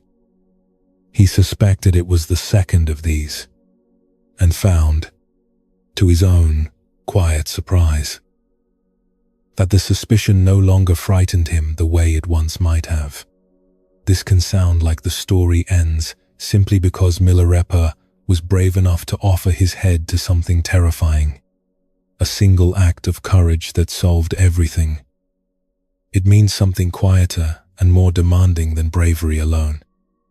Notice that bravery had already been tried, in its own way, when he shouted at the demons earlier, chasing them with everything he had. That bravery failed completely, because it was still aimed at making them leave. What worked, in the end, was not courage in the ordinary sense, the kind that grits its teeth and pushes through.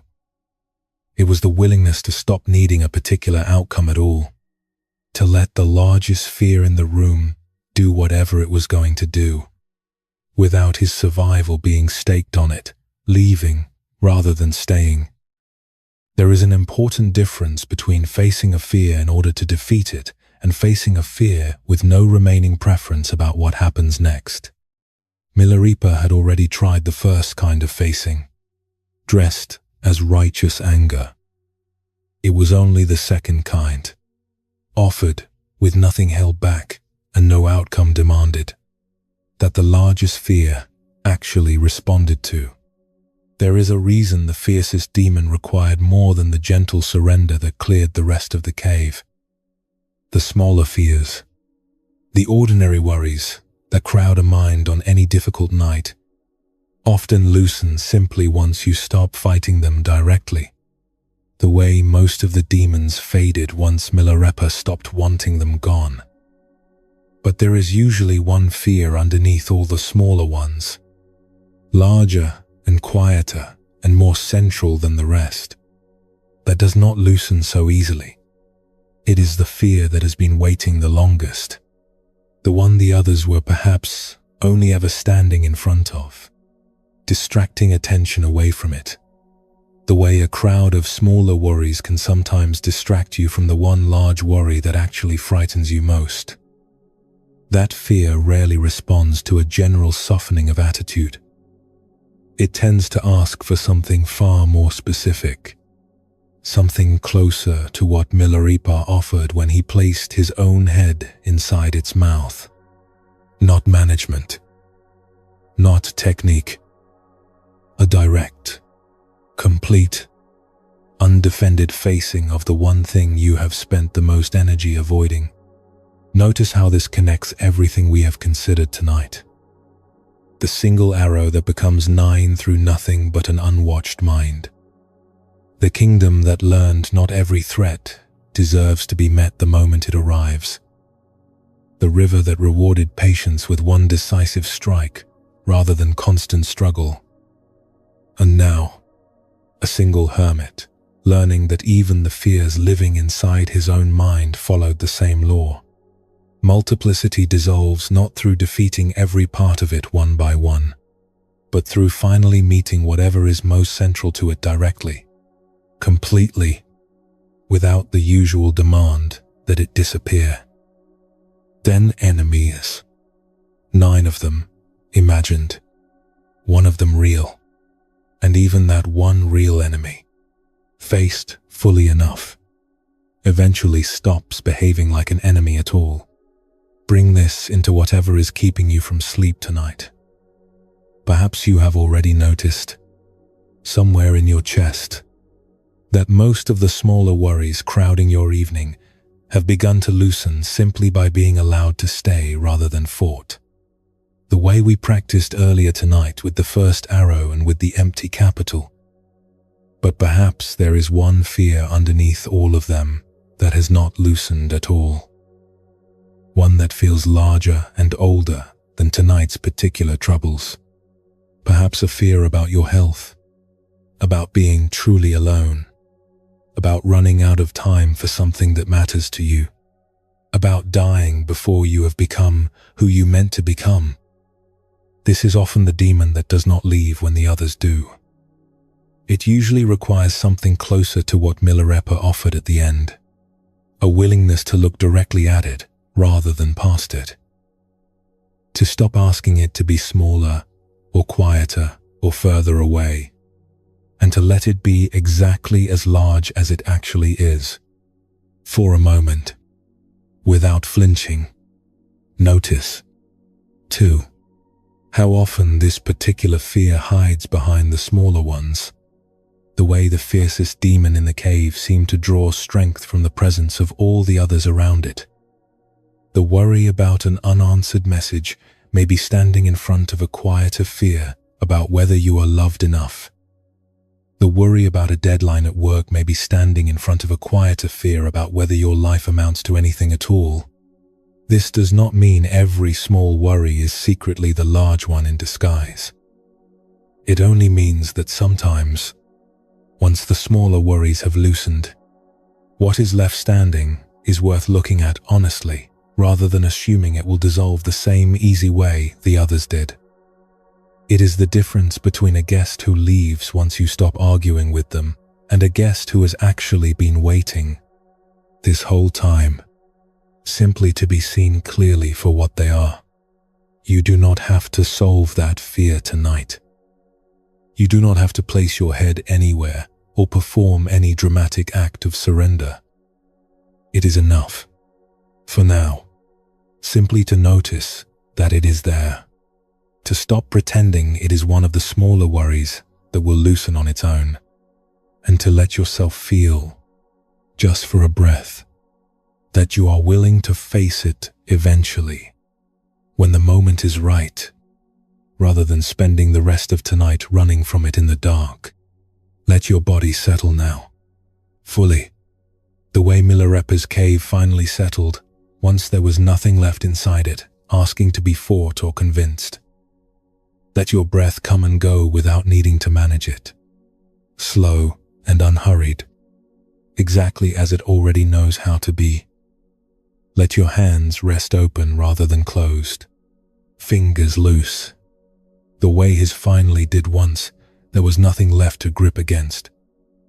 Whatever the largest fear is tonight, it does not need to be faced at this exact hour.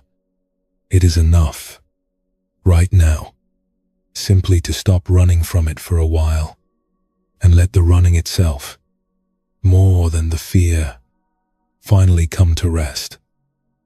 The fear may still be there in the morning, waiting the way it has waited for years already, patient in its own way. It can wait a little longer while you sleep.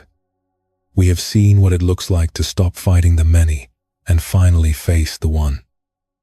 Next, we will meet someone who took this teaching even further, choosing to sit, deliberately, night after night, in the one place most people spend their whole lives trying not to think about, in order to make peace with the very last fear that tends to hide behind every other fear we carry.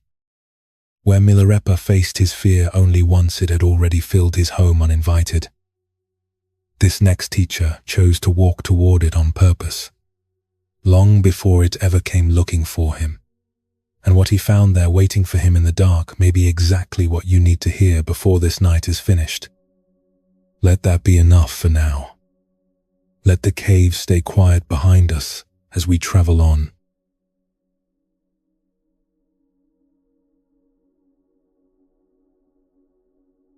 We leave Milarepa's cave settling into its new quiet and travel south and east, to the forests of what is now northeastern Thailand, to meet someone who did not wait for his fiercest fear to arrive uninvited.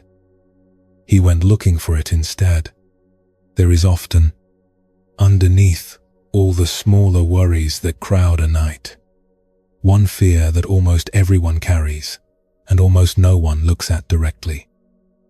Not the fear of a difficult conversation or an unpaid bill, but the older, quieter fear that sits beneath those, the fear of one's own death, of the people we love dying, of everything we know ending eventually, completely, without exception. Most of us spend a great deal of energy simply arranging our lives so we never have to look at this fear for very long. We fill the hours with tasks. We turn the lights on. We keep the radio playing in the background of an empty house. We schedule one more thing for tomorrow, so there is always a reason to keep moving forward rather than sit still long enough to notice what is actually underneath the motion. None of this is foolish. It is simply what a mind does when it has decided, usually without ever deciding consciously, that some things are better left unexamined. A young monk named Cha decided otherwise. He had entered monastic life as a boy, the way many boys in his village did, studying the texts, learning the discipline, expecting, perhaps, a fairly ordinary life of quiet practice, the kind that follows a steady, well-worn path from novice to elder without too much disruption along the way. Then his father became seriously ill and died. And something in that loss would not let him settle back into the comfortable rhythm of study and ceremony he had known before. He sat with his father in those final days the way any son might, watching the slow decline that no amount of devotion could reverse, and found that the careful theological language he had spent years acquiring offered him almost nothing in the actual room where his father lay dying. He had spent years memorizing teachings about impermanence without ever truly feeling its weight, reciting the words about all things ending the way a student recites, a lesson he has not yet had reason to test against his own life. Watching his father's life end made the teachings suddenly, unbearably real, and he found that he could no longer be satisfied with knowing the words for something he had not yet faced inside himself. So he set down his books and walked out into the countryside as a wandering ascetic, carrying almost nothing, sleeping wherever the day's walking happened to end, in forests thick enough that tigers and cobras shared the same ground he slept on without much concern for which of them had arrived first. For 7 years he lived this way, moving from one secluded place to another, eating only what villagers offered him in the early morning, using the constant nearness of real danger and real mortality to do the thing his studies alone had never managed, to make death stop being an idea and start being something he had actually sat beside, again and again, until familiarity began to soften what raw fear alone could not. Among the practices available to monks of his tradition was one considered among the most demanding: deliberately spending the night in a cremation ground, the place where bodies were brought to be burned or buried, surrounded by exactly the reminders of death that most people spend their entire lives carefully avoiding. Ajahn Chah, as he would later be known, chose this practice for himself, not because anyone required it of him, but because he understood that his fear of death was the one demon underneath all his other demons, and that understanding alone would never be enough to loosen its grip. He arrived at the chosen ground before dark, carrying his mosquito net and his alms bowl, the only possessions a wandering monk typically kept close. The weight of even these few items feeling heavier than usual as he walked the last stretch toward a place most people went to great lengths to avoid entirely. By his own later account, words could hardly capture the particular feeling that came over him simply arriving there, before anything at all had even happened yet. Just the bare fact of standing on ground given over entirely to the dead. A younger companion, a fellow wandering ascetic known as a pakao, had wanted to camp nearby, close enough to offer some quiet comfort through the night. And some part of Ajahn Chah wanted exactly that company too, badly enough that he later admitted it plainly. But he sent the younger monk away anyway, further off than either of them would have liked, because he understood that any comfort borrowed from another person that night would only postpone the real confrontation he had come there to have. If he was going to be afraid, he decided, then let the fear come fully, with nothing standing between him and it. No friend close enough to lean on, no voice nearby to interrupt whatever the night intended to show him. As dusk settled over the ground, his luck, by his own later account, could not have been worse. a group of mourners arrived carrying a body to be buried. Voices low, footsteps slow under the weight of what they carried, and to his quiet horror, they chose to dig the grave almost directly beside the spot where he had already set up to spend the night. They asked him to perform the customary funeral chants. He declined and walked some distance away rather than take part, unwilling to involve himself any further in what already felt like more than he had bargained for. Listening from a distance to the soft sounds of digging and the low murmur of grief carrying across the clearing. When the mourners finished and left, the light nearly gone from the sky now, he walked back to find that the corpse now lay buried close enough to touch from where he intended to sleep, and that the bamboo poles used to carry the body to its grave had been left lying near his sleeping spot, as though arranged specifically to keep the night's lesson as vivid as possible. A final detail that felt almost too pointed to be accidental. There was nowhere left to retreat to. The ground around him held nothing but darkness, a single fresh grave, and his own small net strung between two trees at the edge of a clearing that had, only hours before, simply been forest like any other, indistinguishable from 100 other clearings he had already slept in without incident. He climbed inside the net as night fully arrived, his alms bowl set close beside him, and found, to his own surprise, a strange comfort in its plain, familiar shape, an old friend in a place that offered him nothing else recognizable, its presence beside him in the dark, somehow as reassuring as another person might have been. He did not attempt the walking meditation he would ordinarily have done, his legs unwilling to carry him anywhere near the new grave a few feet away. He simply lay there inside the thin mesh of the net, watching over a stranger's grave through the entire night. Fear, and the decision to stay pulling against each other, the way two people might pull on opposite ends of the same rope, neither one quite winning, the hours stretching longer than any hours he could remember living through before.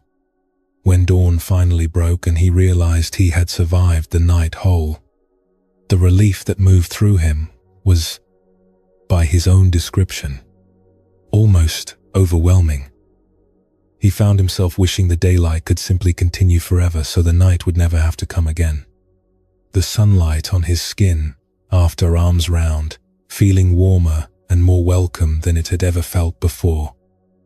But underneath the relief, something quieter and more lasting had also taken root. He understood. In a way, no amount of prior study had given him, that he had survived something his mind had insisted, the night before, might be unsurvivable.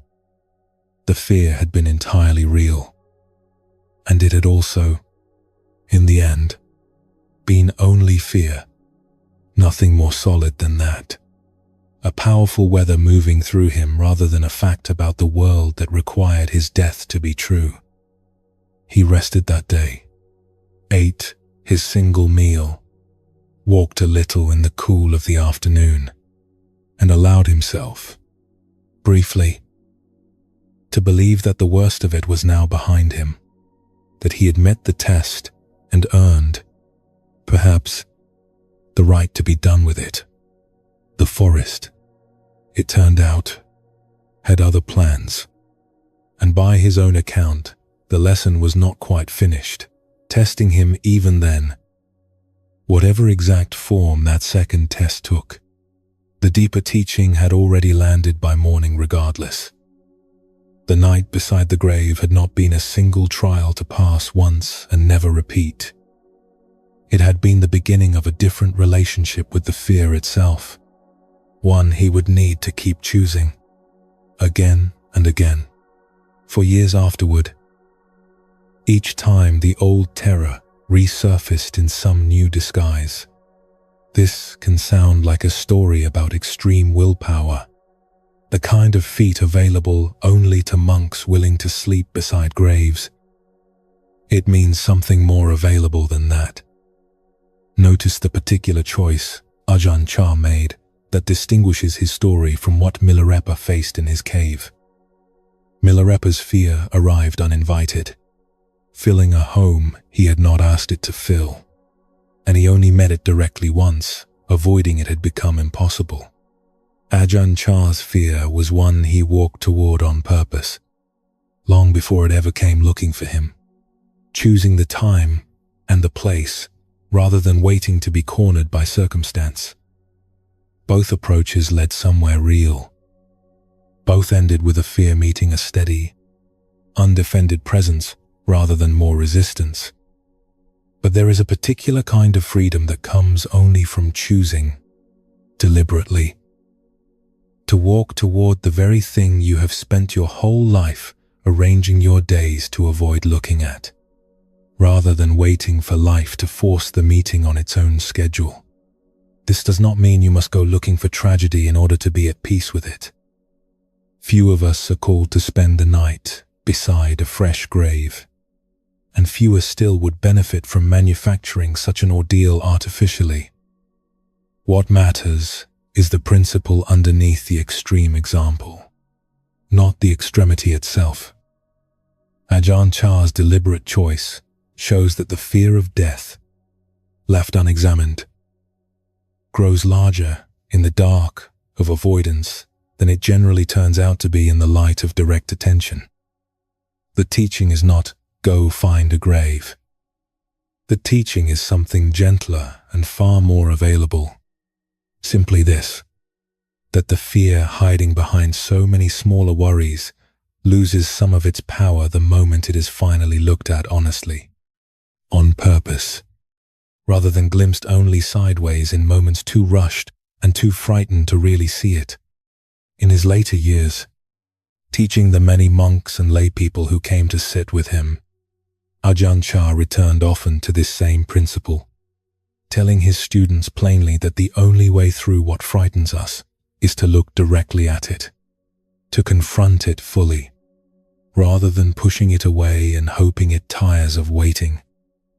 He had seen students try the opposite approach, forcing their fears down rather than meeting them, and watched some of them grow more troubled rather than less. The mind, splintering under the strain of pretending something difficult simply was not there.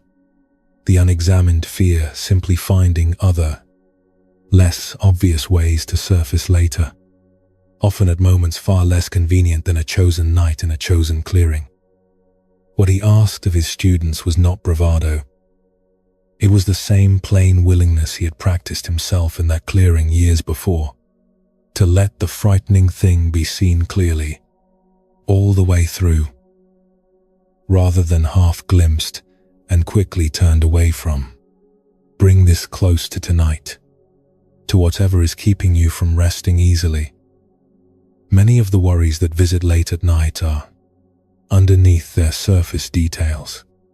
This same old fear wearing a smaller costume.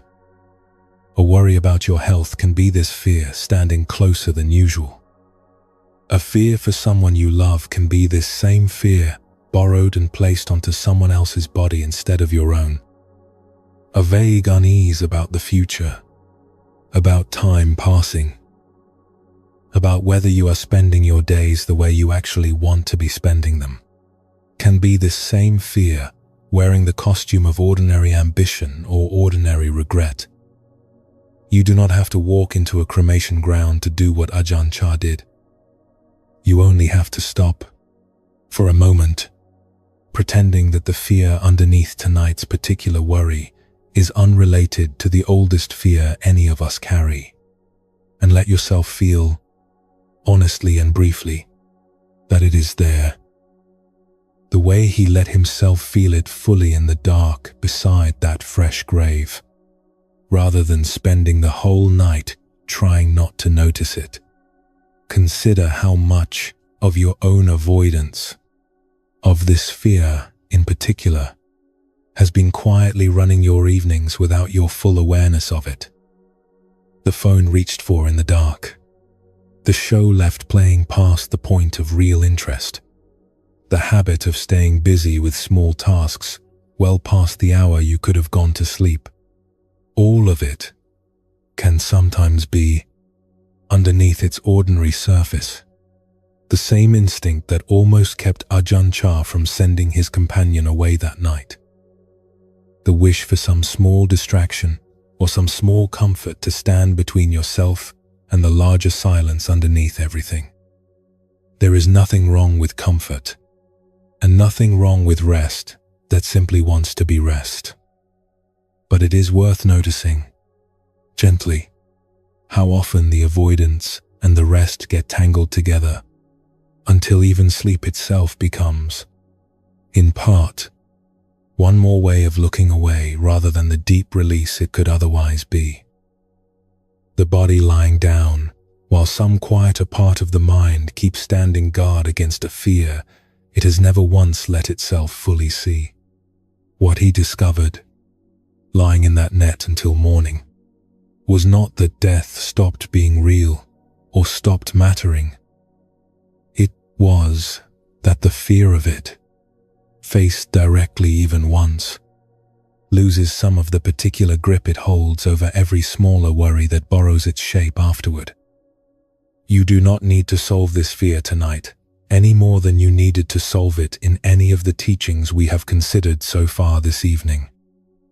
It is enough simply to let it be present, honestly, for a few breaths, rather than spending tonight's rest pretending it does not live somewhere underneath everything else you are carrying.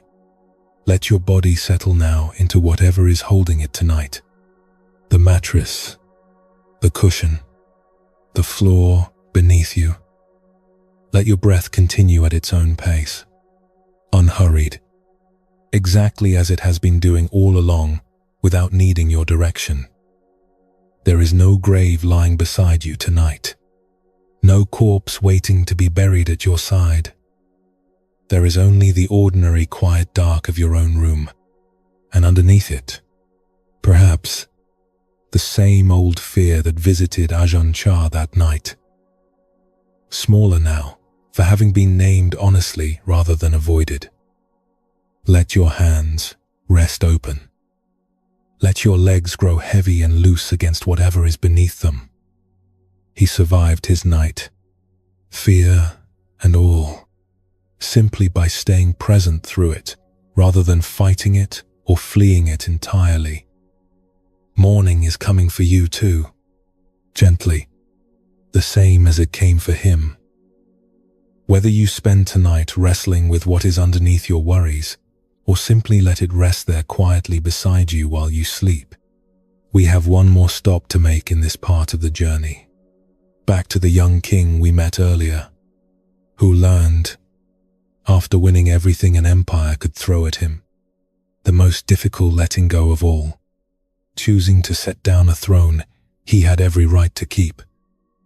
If Ajahn Chah's letting go was a single deliberate night beside a grave, the king's letting go would unfold over years, in front of an entire kingdom watching.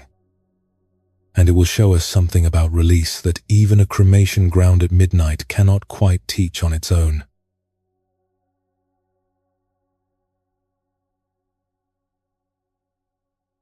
We return now to the young king we met, at the empty capital and at the river, the one who learned, the hard way, that not every battle needs to be fought, and that the one battle worth fighting deserves everything you have. Tonight, we see what he chose to do with everything that victory gave him. There is a particular kind of letting go that is far harder than letting go of fear. And it is the kind we turn to now. Fear, after all, is something we want gone. We are usually relieved when it finally loosens its grip. The way Milarepa was relieved when the demons faded. The way Ajahn Chah was relieved when dawn finally arrived over the cremation ground. But there is another kind of letting go that asks you to release something you actually want to keep. something you earned honestly, something that represents years of effort and sacrifice and real achievement. This kind of letting go has no relief built into it at the moment it happens. It only feels, at first, like loss. The particular loss of giving up something good rather than something difficult, which can be, in its own quiet way, even harder to make peace with. Tran Nan Tong had every reason to keep his throne. He had inherited it as a young man and spent the better part of his reign defending it against the largest military force the world had ever assembled, watching his capital burn rather than surrender it, waiting months beside a river for the one moment that would finally secure it for good. By the time peace returned to Dai Viet, he had paid for that throne twice over. Once through inheritance, and once again through everything the wars had cost him and his people.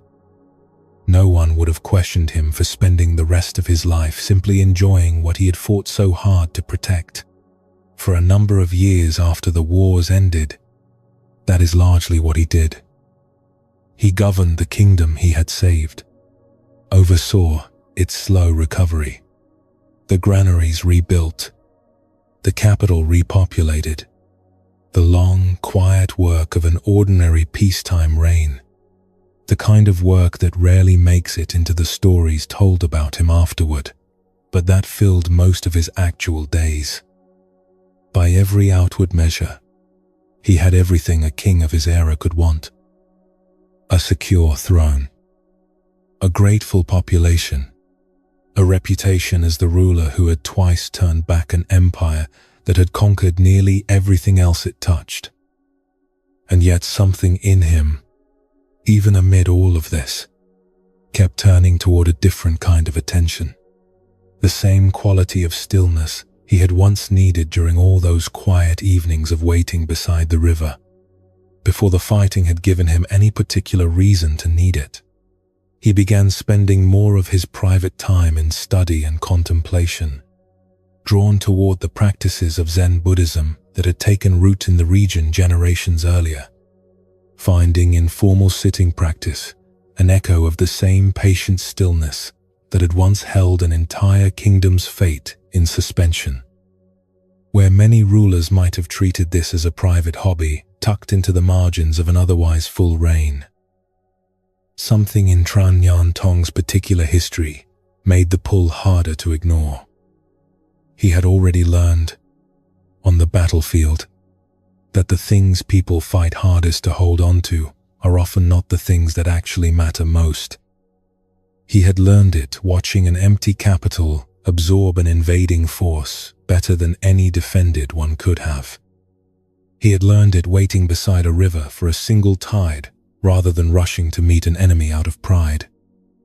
Now, sitting on a throne he had paid for so completely, he began to wonder whether the same principle applied to the throne itself. In time, he made his decision. He would step down from the throne while he was still capable of governing well, passing the kingdom to his son rather than waiting for illness or old age to force the transition on someone less prepared for it. This was, by the standards of his era, a radical choice. Kings did not typically relinquish power voluntarily, in good health, with no crisis demanding it. And the court around him likely received the news with the same uneasy silence the council had once shown when surrender was first proposed against the Mongol advance, an instinctive resistance to a decision that looked, on the surface, like a kind of defeat, even though nothing about it had been forced. There was no invading army at the gates this time, no council debating whether surrender was wiser than resistance. There was simply a man who had spent years learning exactly when a battle was worth fighting and when it was not, applying that same discernment now to a question almost no one in his position ever thought to ask. Is holding on to this throne, even now, even successfully, still the fight that matters most.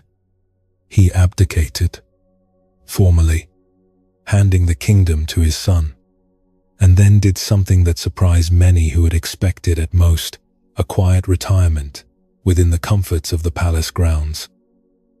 On the morning he finally departed, he is said to have walked through the palace one last time before setting out, pausing briefly in the hall where the council had once argued over surrender, where his great-uncle had once offered his own head rather than accept defeat.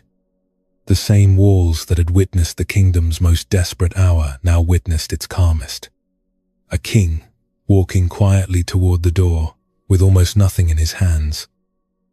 He left the court entirely and traveled to Yentu, a remote mountain known for its difficult terrain and its long association with ascetic practice, to live the life of a wandering monk, exchanging the silk and ceremony of palace life for simple robes and the bare necessities of a mountain dwelling. He took on the practices of the strictest ascetic discipline available to him, earning, in time, the title of the Great Ascetic, a description that would have seemed almost unimaginable, applied to the same man who had once commanded armies and decided the fate of an empire's invasion through patient calculation. Those who had known him only as a king might not have recognized him on that mountain, dressed plainly, rising before dawn for practice, eating sparingly, indistinguishable in most outward respects from any other monk who had chosen the same difficult path, his hands roughened now by simple labor rather than soft from years of ceremony. On that mountain, he did not simply retire from public life. He founded a new lineage of Zen practice, one that would carry his particular blend of discipline and direct insight forward for generations. A school that would come to be known by the name of the mountain forest, where he chose to spend the rest of his life rather than the palace he had every right to keep. This can sound like the story of a man who simply traded one kind of greatness for another, exchanging a throne for a different sort of crown, spiritual rather than political. It means something more demanding than that. The mountain offered him no guarantee of comfort or status. He gave up real, tangible, hard-won security for something that could not be measured the way a kingdom's borders or granaries could be measured. The same man who had once refused to surrender Dai Viet to an empire now voluntarily surrendered the throne of that same kingdom to his own son. Not because anyone forced him to, not because he had failed at ruling, but because he had come to understand that even a victory this complete was still, in the end, something he was capable of holding too tightly.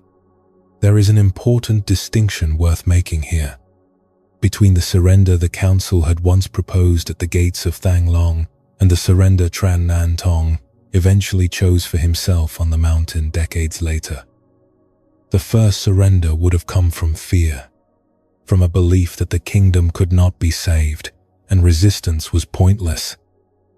He had refused that surrender then, with his great-uncle's support, because it was the wrong kind of letting go entirely.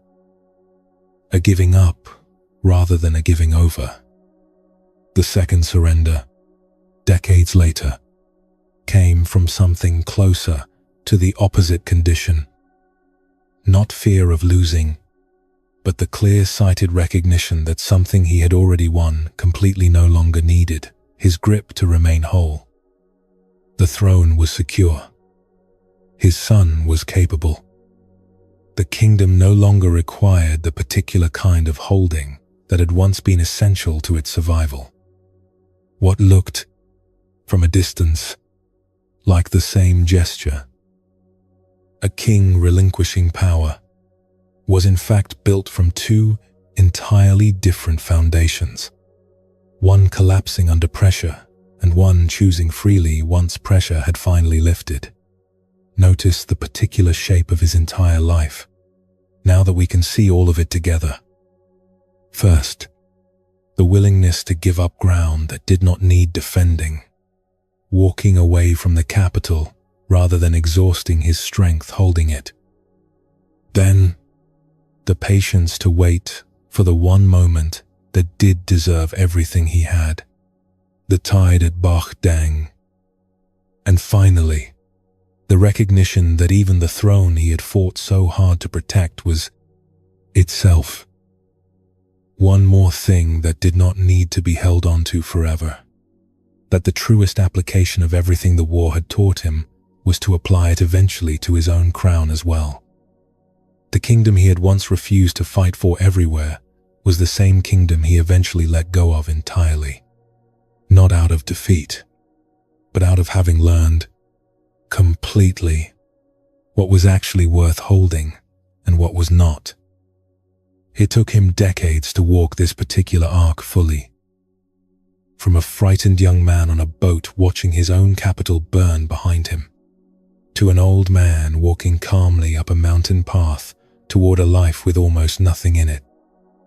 The same lesson, learned in pieces across a lifetime of very different circumstances, applied finally to the largest thing he owned. The thing that had once seemed worth dying to protect and eventually became the thing he was most at peace releasing. It is worth pausing on how unusual this final step actually was, even among rulers who admired contemplative life. Many kings throughout history have patronized monasteries, funded temples, and spoken admiringly of renunciation from a comfortable distance, all while keeping a firm hold on their own thrones until death or rebellion eventually took the choice out of their hands. Tran Hun Tong did not patronize renunciation. He practiced it directly, with his own body, leaving behind every comfort his position could have continued to provide him. This is part of what made his particular teaching, once he began offering it from the mountain, carry the weight it did. He was not describing letting go from a position of still holding everything. He was describing it from the position of someone who had already done it completely, with nothing held back as insurance in case the mountain life proved harder than he expected. There is a quiet courage in this that can be easy to overlook, precisely because it lacks the drama of a battlefield or the visible danger of a cremation ground at midnight. No one watching a king walk calmly up a mountain path would necessarily recognize it as an act of courage at all. It might look, to an outside observer, like simple contentment, or even like a kind of retreat from responsibility. But choosing, deliberately, to release something secure and earned, with nothing forcing the choice, asks for a different kind of nerve than facing an enemy who is already attacking you. It asks you to argue against your own instinct to keep what is working, to hold what has finally become safe, precisely at the moment when holding on would have been easiest to justify to everyone around you, including yourself. There is no counsel to overrule, no obvious danger to point to as the reason. There is only the quiet, private knowledge that something has finished its purpose, and the willingness to act on that knowledge even when no one else can see it as clearly as you do. Bring this close to whatever you are holding on to tonight that you have genuinely earned. The achievement, the role, the version of yourself that took years of real effort to build. Perhaps it is a career identity you worked hard to construct, or a way of being needed by others that has come to feel inseparable from who you are, or simply a familiar way of seeing yourself that has served you well for a long time but may, quietly, have begun asking more of you to maintain than it once did. Notice how different this kind of letting go feels from letting go of a fear. There is no built-in relief waiting on the other side of it. At least, not at first. It can feel the way it must have felt for Tran Han Tong leaving the palace grounds for the last time, like loss before it feels like anything else. This does not mean you need to abandon what matters to you. The way he did not abandon his kingdom carelessly, leaving it to chaos. He handed it, deliberately, to someone prepared to carry it forward. Letting go well is rarely about walking away from responsibility. It is about noticing, honestly, which of the things you are gripping are actually yours to hold forever, and which were only ever meant to be carried for a season before being passed on, set down, or simply released. You do not need to give up anything tonight. You do not need to decide, lying here in the dark, what in your own life might someday deserve the same kind of release Tran Nan Tong chose for his throne. It is enough, for now, simply to notice that even the things we have earned honestly, even the things we are rightly proud of, do not always need to be held with a closed fist. Some of what you are carrying tonight may be exactly the right thing to keep carrying for now. Some of it may, in time, be exactly the right thing to set down. You do not have to sort which is which before you are allowed to sleep, any more than Tran Han Tong needed to know, the night before his abdication, exactly what his life on the mountain would feel like before he was allowed to take the first step toward it. He simply walked forward, and the rest of his understanding caught up with him gradually, the way most real understanding tends to arrive. After the decision, rather than before it. Let your body settle now, the way a king settles into a much smaller, much simpler shelter after a lifetime inside palace walls, and finds, to his own quiet surprise, that the smaller shelter holds him just as completely, perhaps even more completely, once nothing inside it is being defended or maintained for anyone's benefit but his own peace. Let your hands open. Let your shoulders release whatever they have been carrying tonight. Whether it is something earned or something feared, something proud or something heavy, something old or something newly arrived. Let your breath move at its own pace, unhurried, the way it moves through anyone, king or otherwise. Once, nothing more is being asked of it than simply continuing, breath after breath, without effort. There is nothing here that needs to be a throne tonight.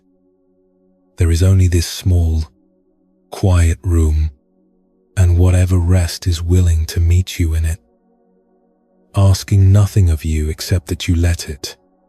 The same way the mountain asked nothing of the king except that he keep walking. We have nearly reached the end of this night's journey. One teaching remains, the simplest of them all, written by this same king after he had already let everything else go, about what it actually looks like to live each ordinary moment, hungry, tired, awake, or finally, blessedly, asleep, without needing any of it to be more than exactly what it already is. After a throne, after an empire defeated twice, after founding an entire lineage of practice on a remote mountain, the wisdom he eventually settled into was almost embarrassingly plain, the kind of plainness that only becomes available after everything more complicated has already been tried and set down.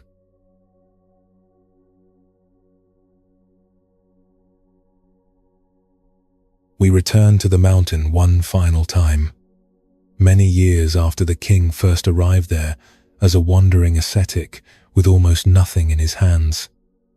By now, he is an old monk, his hair gone white, his hands marked by years of simple labor rather than the soft ease of palace life.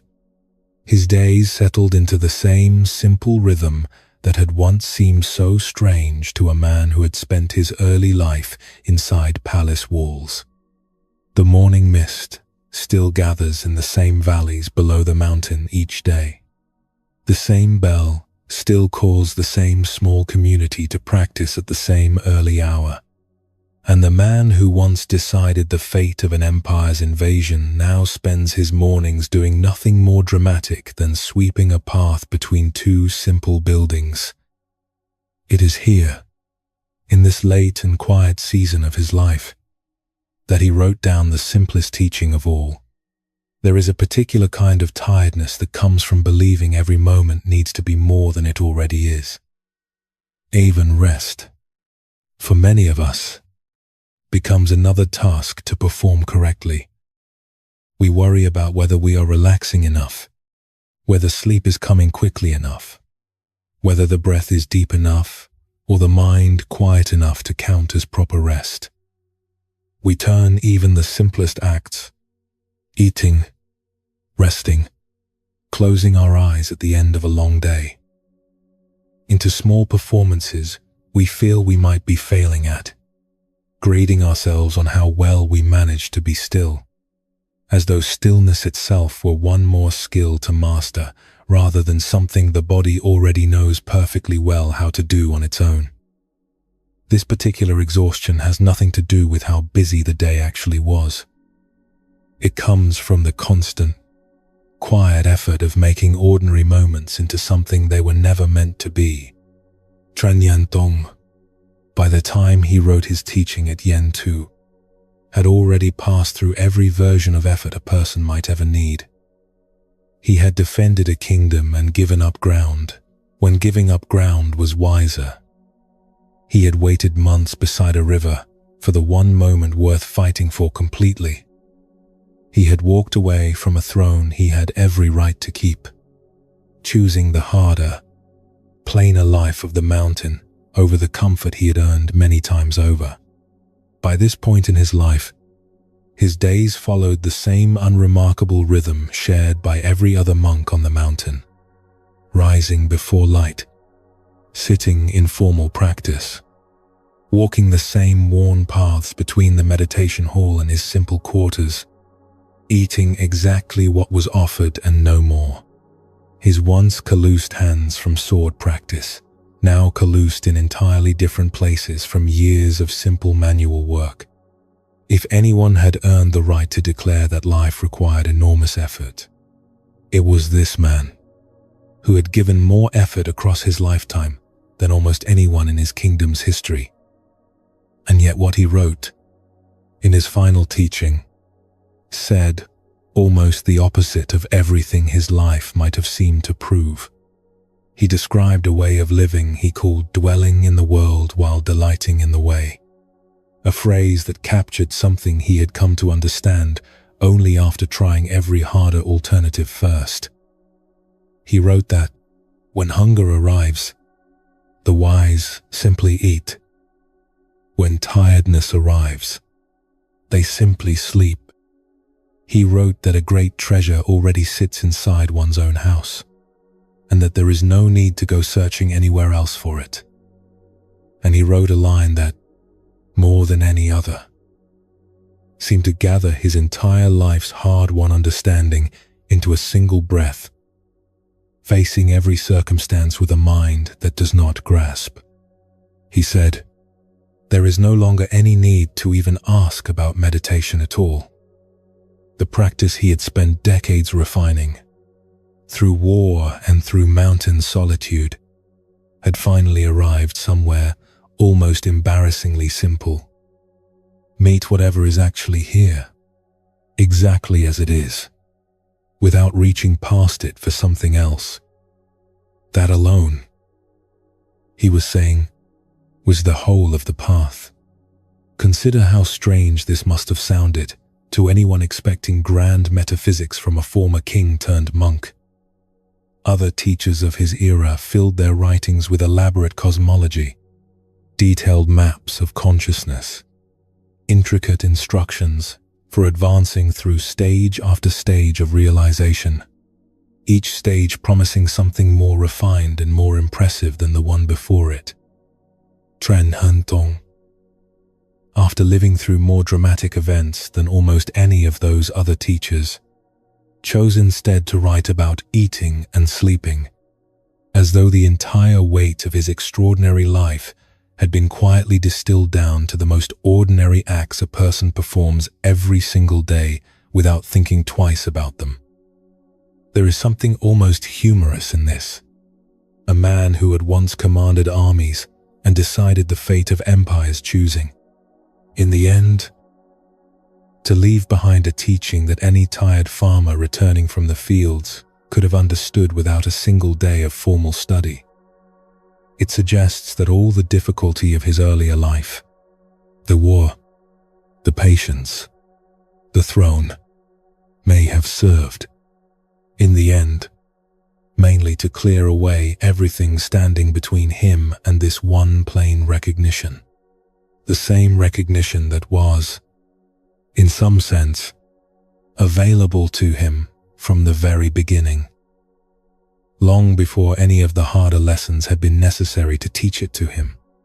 A student who came to him in those later years, having heard of his reputation as both a former king and a serious practitioner, expected, perhaps, an elaborate teaching befitting someone who had accomplished so much, and arrived at the mountain having rehearsed, in his own mind, the difficult questions he intended to ask about emptiness and liberation and the furthest reaches of realization, questions he had carried with him across many days of difficult travel.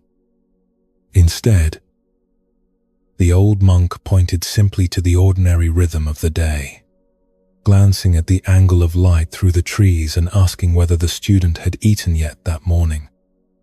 "Are you hungry now?" he might have asked. "Then eat. Are you tired? Then sleep." The student, accustomed to teachings that promised transformation through difficult practice, found this almost insulting in its plainness, as though years of travel to reach this remote mountain had earned him nothing more than advice any farmer's child already knew without being told, the kind of plain instruction his own grandmother might have offered without any claim to spiritual insight at all. But the old monk was not offering advice about eating and sleeping. He was pointing at something underneath both, the willingness to let an ordinary moment be exactly what it already was, without dressing it up as a spiritual achievement or worrying that it should be happening some other way. This is worth sitting with carefully, because it can sound, at first, like a teaching about doing the bare minimum, eating when hungry and sleeping when tired, being nothing more than basic biology rather than wisdom. It means something far less obvious than that. Notice how rarely most of us actually do only this. We eat while thinking about something else entirely, barely tasting the meal in front of us, already planning the next task before the current one has finished. We lie down to sleep while still negotiating with the day that has already ended, replaying conversations, rehearsing tomorrow, treating the simple biological signal of tiredness as an inconvenience to be managed rather than a clear, complete invitation to be answered. Tran Nan Tong's teaching was not that eating and sleeping are unimportant. It was that they are already complete, already enough. The moment we stop adding anything extra to them, the moment we stop treating an ordinary need as though it required our permission or our approval before it could be allowed to simply happen. This brings us all the way back to where this night began, to the question of 10 enemies and 1 true battle. Notice what has happened to that question by the time it reaches this final teaching. A mind facing 10 imagined enemies is a mind grasping at everything at once, trying to hold and solve and defend against far more than is actually present in this exact moment. a mind that has learned to face circumstances without grasping, the way Tran Nan Tong eventually did. Does not need to ask which of the 10 enemies is real and which are imagined, because grasping itself, the trying to hold on to outcomes and certainty and control, was always the actual source of the multiplying fear. Remove the grasping, and there is no longer a crowd of enemies to sort through at all. There is simply whatever is actually here. Tonight, that happens to be tiredness, and the simple, complete instruction that meets tiredness honestly is only this: sleep. Think back, for a moment, across everything this night has offered. The first arrow that became 9, through nothing but an unwatched mind, taught us that most enemies are simply one wound struck again by our own hand. The second and third and 9th arrow, all fired from inside, rather than arriving from outside. The empty capital taught us that not every advance needs to be met the moment it arrives. That sometimes the wisest strength is the strength held in reserve rather than spent everywhere at once. The river at Bak Dang taught us that patience, held all the way through without flinching, eventually meets its one true moment, fully and completely, with nothing wasted along the way. The cave full of demons taught us that resistance itself, however it is dressed, whether as anger or as careful teaching, keeps the very thing we are resisting fully present in the room with us. The cremation ground taught us that the largest fear, looked at directly even once, on purpose, loses some grip it would otherwise keep forever in the dark of avoidance. The mountain taught us that even what we have rightfully earned, even a throne defended through real sacrifice, does not always need to be held forever. And now, here, in the plainest teaching of them all, every one of those lessons arrives at the exact same destination. Stop grasping. Meet what is actually here. Let it be enough. Bring this very close to where you are right now. You have spent this whole evening with us considering arrows that multiply themselves, kingdoms that chose not to fight everywhere, demons that dissolved only once they stopped being resisted, a fear faced deliberately in the dark, and a throne set down freely after everything had already been won. Each of these was its own way of arriving at the same plain place Tran Nan Tong eventually settled into completely. You do not need to solve anything else tonight. You do not need to make sure your mind is calm enough, or your breathing slow enough, or your day's worries sufficiently resolved before sleep is allowed to come. You are tired.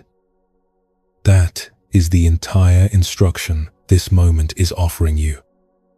Sleep, the way he wrote it, simply because tiredness has arrived, without auditioning for the role of someone who has earned a good night's rest through sufficient calm or sufficient virtue. Notice, too, how much energy can be spent trying to qualify for rest, as though sleep were a reward handed out only to those who have first proven themselves sufficiently deserving of it through a calm enough mind or a sufficiently productive day. You may recognize this in the quiet mental tally. So many of us run before allowing ourselves to stop, counting whether enough was accomplished today, whether the unanswered messages have been sufficiently dealt with, whether the worry has been sufficiently resolved, as though sleep were waiting somewhere behind a closed door that only opens once the tally comes out favorably. This is one more form of grasping, dressed up as diligence. The same grasping we met earlier tonight in different costumes, as force in the cave, as worry multiplying itself in the dark, as the instinct to meet every threat at once rather than choosing carefully. The body does not actually require any of this qualifying. It only requires permission. The same plain permission Tran Han Tong eventually gave himself after a lifetime of believing, like most of us, that rest had to be earned through enough effort first, that a king especially could not simply rest without first proving, through tireless work, that he had done enough to deserve it. Hunger does not wait for you to deserve food before it arrives. Tiredness does not wait for you to deserve sleep before it arrives either. Both simply arrive, plain and complete, asking only to be met rather than managed, rather than negotiated with, rather than auditioned for. Let your body settle now, the way an old man finally settles into a simple mat after a lifetime, carrying first a sword and then a crown, and finally nothing at all. There is a treasure, he wrote, already present inside your own house, not somewhere else, not in some future version of tonight where every difficulty has finally been resolved. The treasure is available exactly here, in this ordinary room, in this ordinary tiredness, in this ordinary breath moving in and out without requiring your management, without needing to be earned through anything more than simply continuing. You do not need to search any further than where you already are. Let your body answer the only honest question being asked of it right now. Are you tired? Then let that be enough of a reason, all on its own, complete and sufficient, needing no further justification, no further evidence, no further proof that tonight, in particular, has earned this rest more than any other night might have. Let your eyes rest, half closed or fully closed, whichever your body prefers, without your deciding it on purpose. The choice already being made quietly somewhere beneath your conscious attention. Let your breath continue exactly as it already knows how to continue, in and out, without your supervision, the way it has continued every single night of your life, without you ever once needing to manage it consciously, through every difficult day and every easy one alike. Let the room hold you exactly as it is, with nothing here that needs solving before morning, no remaining task waiting to be finished before you are allowed to close your eyes. Let your hands settle wherever they have already settled, fingers loose and unclenched. Let your legs grow heavy against whatever is beneath them. Let your jaw soften, the small tension it has been holding finally allowed to release, along with everything else. The same release that took an old king years on a mountain to find, but takes you only a single breath to begin. Whatever circumstance is in front of you right now, meet it without grasping, the way the old monk finally learned to meet all of his circumstances. After a war, after a throne, after everything, and notice how little, in this exact moment, that circumstance is actually asking of you. Perhaps only this: rest. We have one more short stop before this night closes completely. A brief chance to gather everything we have walked through together and let it settle, quietly, into the kind of rest that does not need to be earned all over again tomorrow. There is a quiet symmetry worth noticing before we go, between this teaching and the very first one we sat with tonight, hours ago now. Though it may feel like a much longer journey than the clock would admit, the Buddha's 2 arrows taught us that most suffering comes from what the mind adds to an event rather than the event itself. Tran Han Tong's plain teaching of dwelling in the world arrives at almost the same place from the opposite direction, not by analyzing what gets added, but by simply describing what remains once nothing extra has been added at all. Eat when hungry. Sleep when tired. Face each circumstance without grasping. There is no second arrow in any of these instructions. No story layered on top of the plain fact of the moment. The entire night, in some sense, has been one long walk from the first description of how suffering multiplies to this final description of what is left over once it stops multiplying. There is nothing more to learn before then.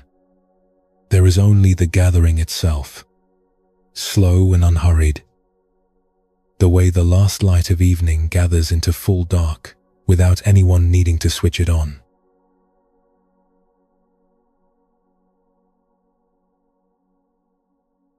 We have walked a long way together tonight. There is nothing left to learn now.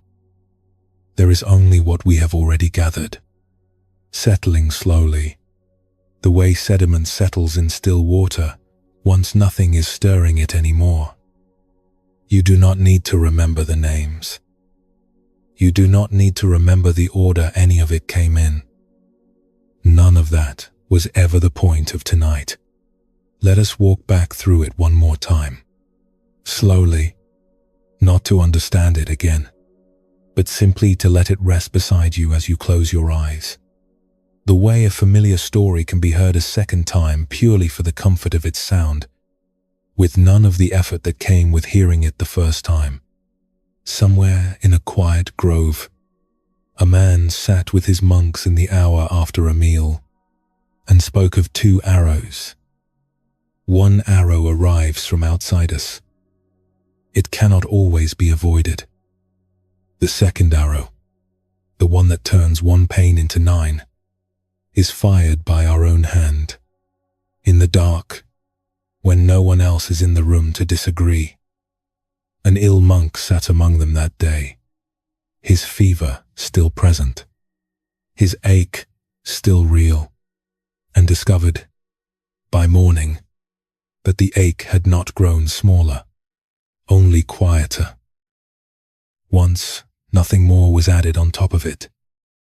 Tonight, whatever struck you today, let it be the one arrow that it actually is. Nothing more needs to be added to it now.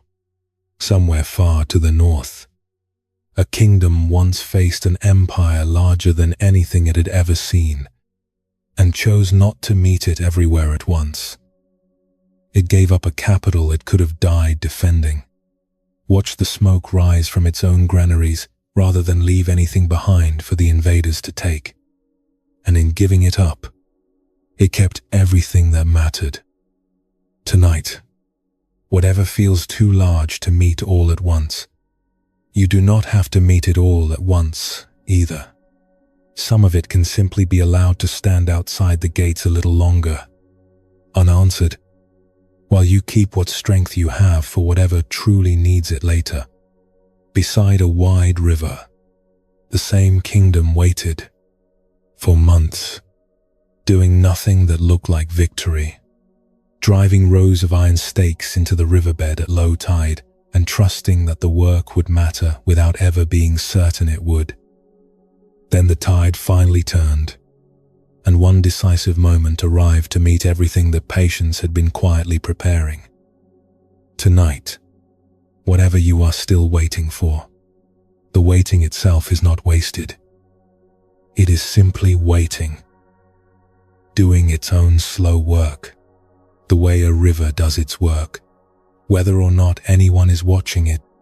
In a cave high in the mountains, a hermit returned home from gathering firewood to find it full of demons, and discovered that neither shouting at them nor teaching them could make them leave. Only when he stopped needing them gone did they begin to fade, one by one, until only the largest remained. Fangs visible, breath audible, and even that one dissolved. The moment he stopped resisting it completely and offered himself to it without holding anything back. Tonight, whatever has been crowding your own evening, you do not have to fight it any further. You can simply stop, for now, and let it be here without needing it to leave. In a forest filled with tigers and cobras, another man chose, deliberately, to spend a single night beside a fresh grave, in order to meet the oldest fear any of us carry face to face, on his own terms, before it could corner him on its own.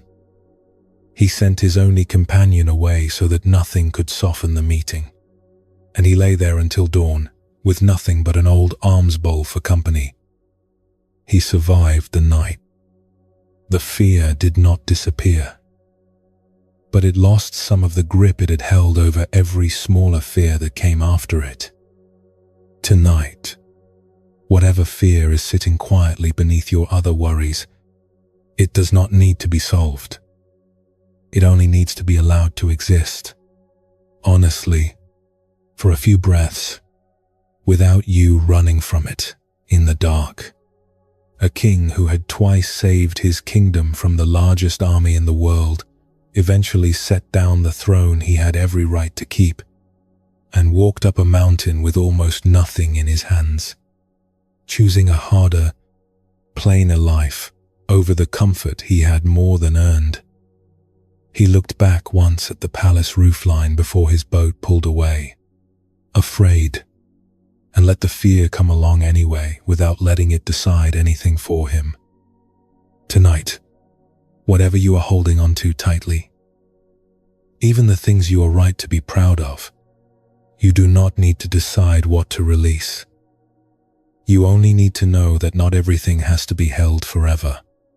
And on that same mountain, many years later, that same man, grown old now, wrote the simplest teaching of his entire life.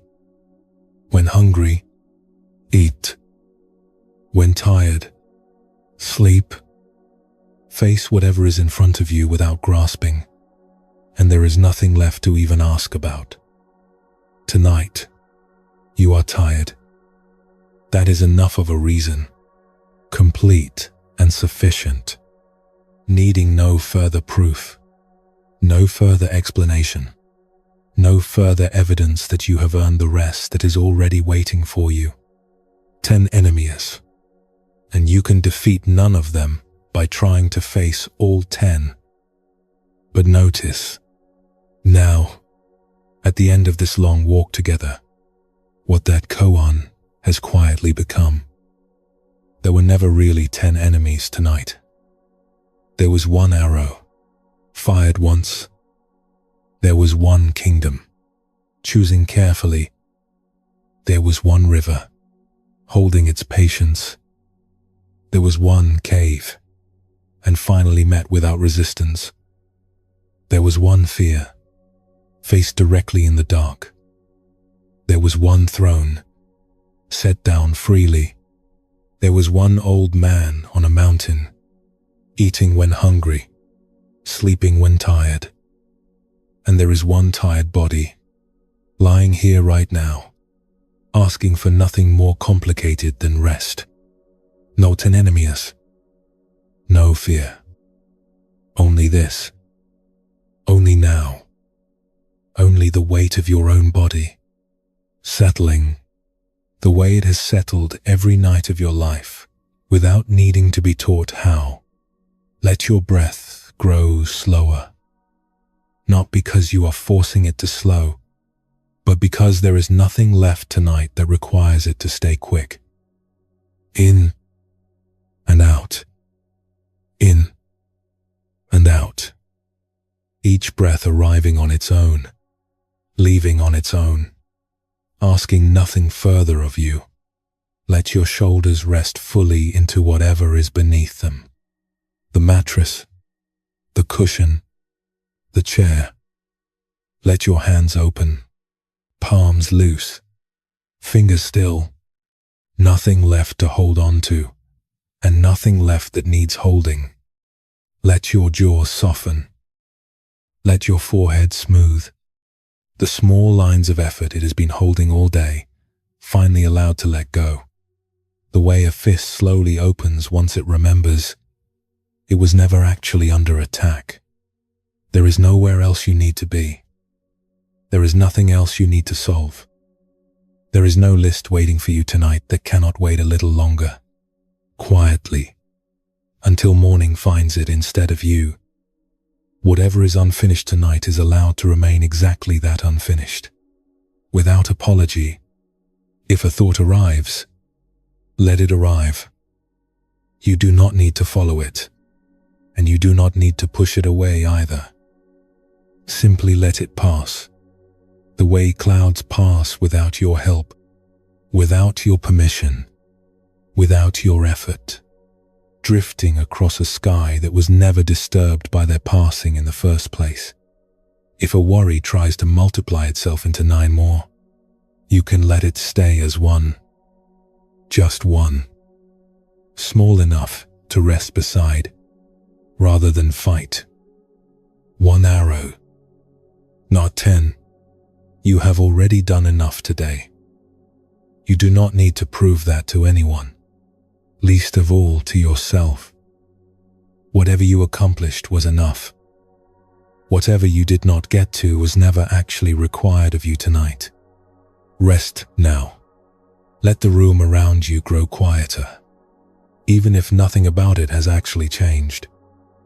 Let the dark feel less like something to manage and more like something simply holding you, the way it has held every sleeping person, every single night, since long before any of these teachings were ever written down, since long before there were words at all for what rest actually feels like from the inside. There is a treasure already in your own house. You do not need to go looking for it tonight. You only need to stop searching and let yourself notice that you were already standing inside it the entire time. The whole evening, every single moment, you spent wondering whether peace was somewhere else, somewhere further away, somewhere you still had to earn your way toward. It was always here. It is here now. Let your eyes grow heavy, if they have not already. Let your legs grow heavy. Let your whole body sink, slowly, the way sand settles to the bottom of still water, no longer stirred by anything, no longer needing to stay suspended. Whatever this day asked of you is finished asking. Whatever tomorrow will ask of you has not arrived yet, and does not need your attention before it does. There is only this breath, this stillness, this body, already doing exactly what bodies know how to do at the end of a long day, with or without your permission. No 10 enemies, no fear, only one quiet breath, and then the next one after it, and then the next, and then sleep, arriving on its own, the way it always has, the way it always will, long after these words have gone quiet, and there is nothing left here but you, resting, complete, exactly as you are, exactly as you have been the entire time, even before you knew it. Sleep well.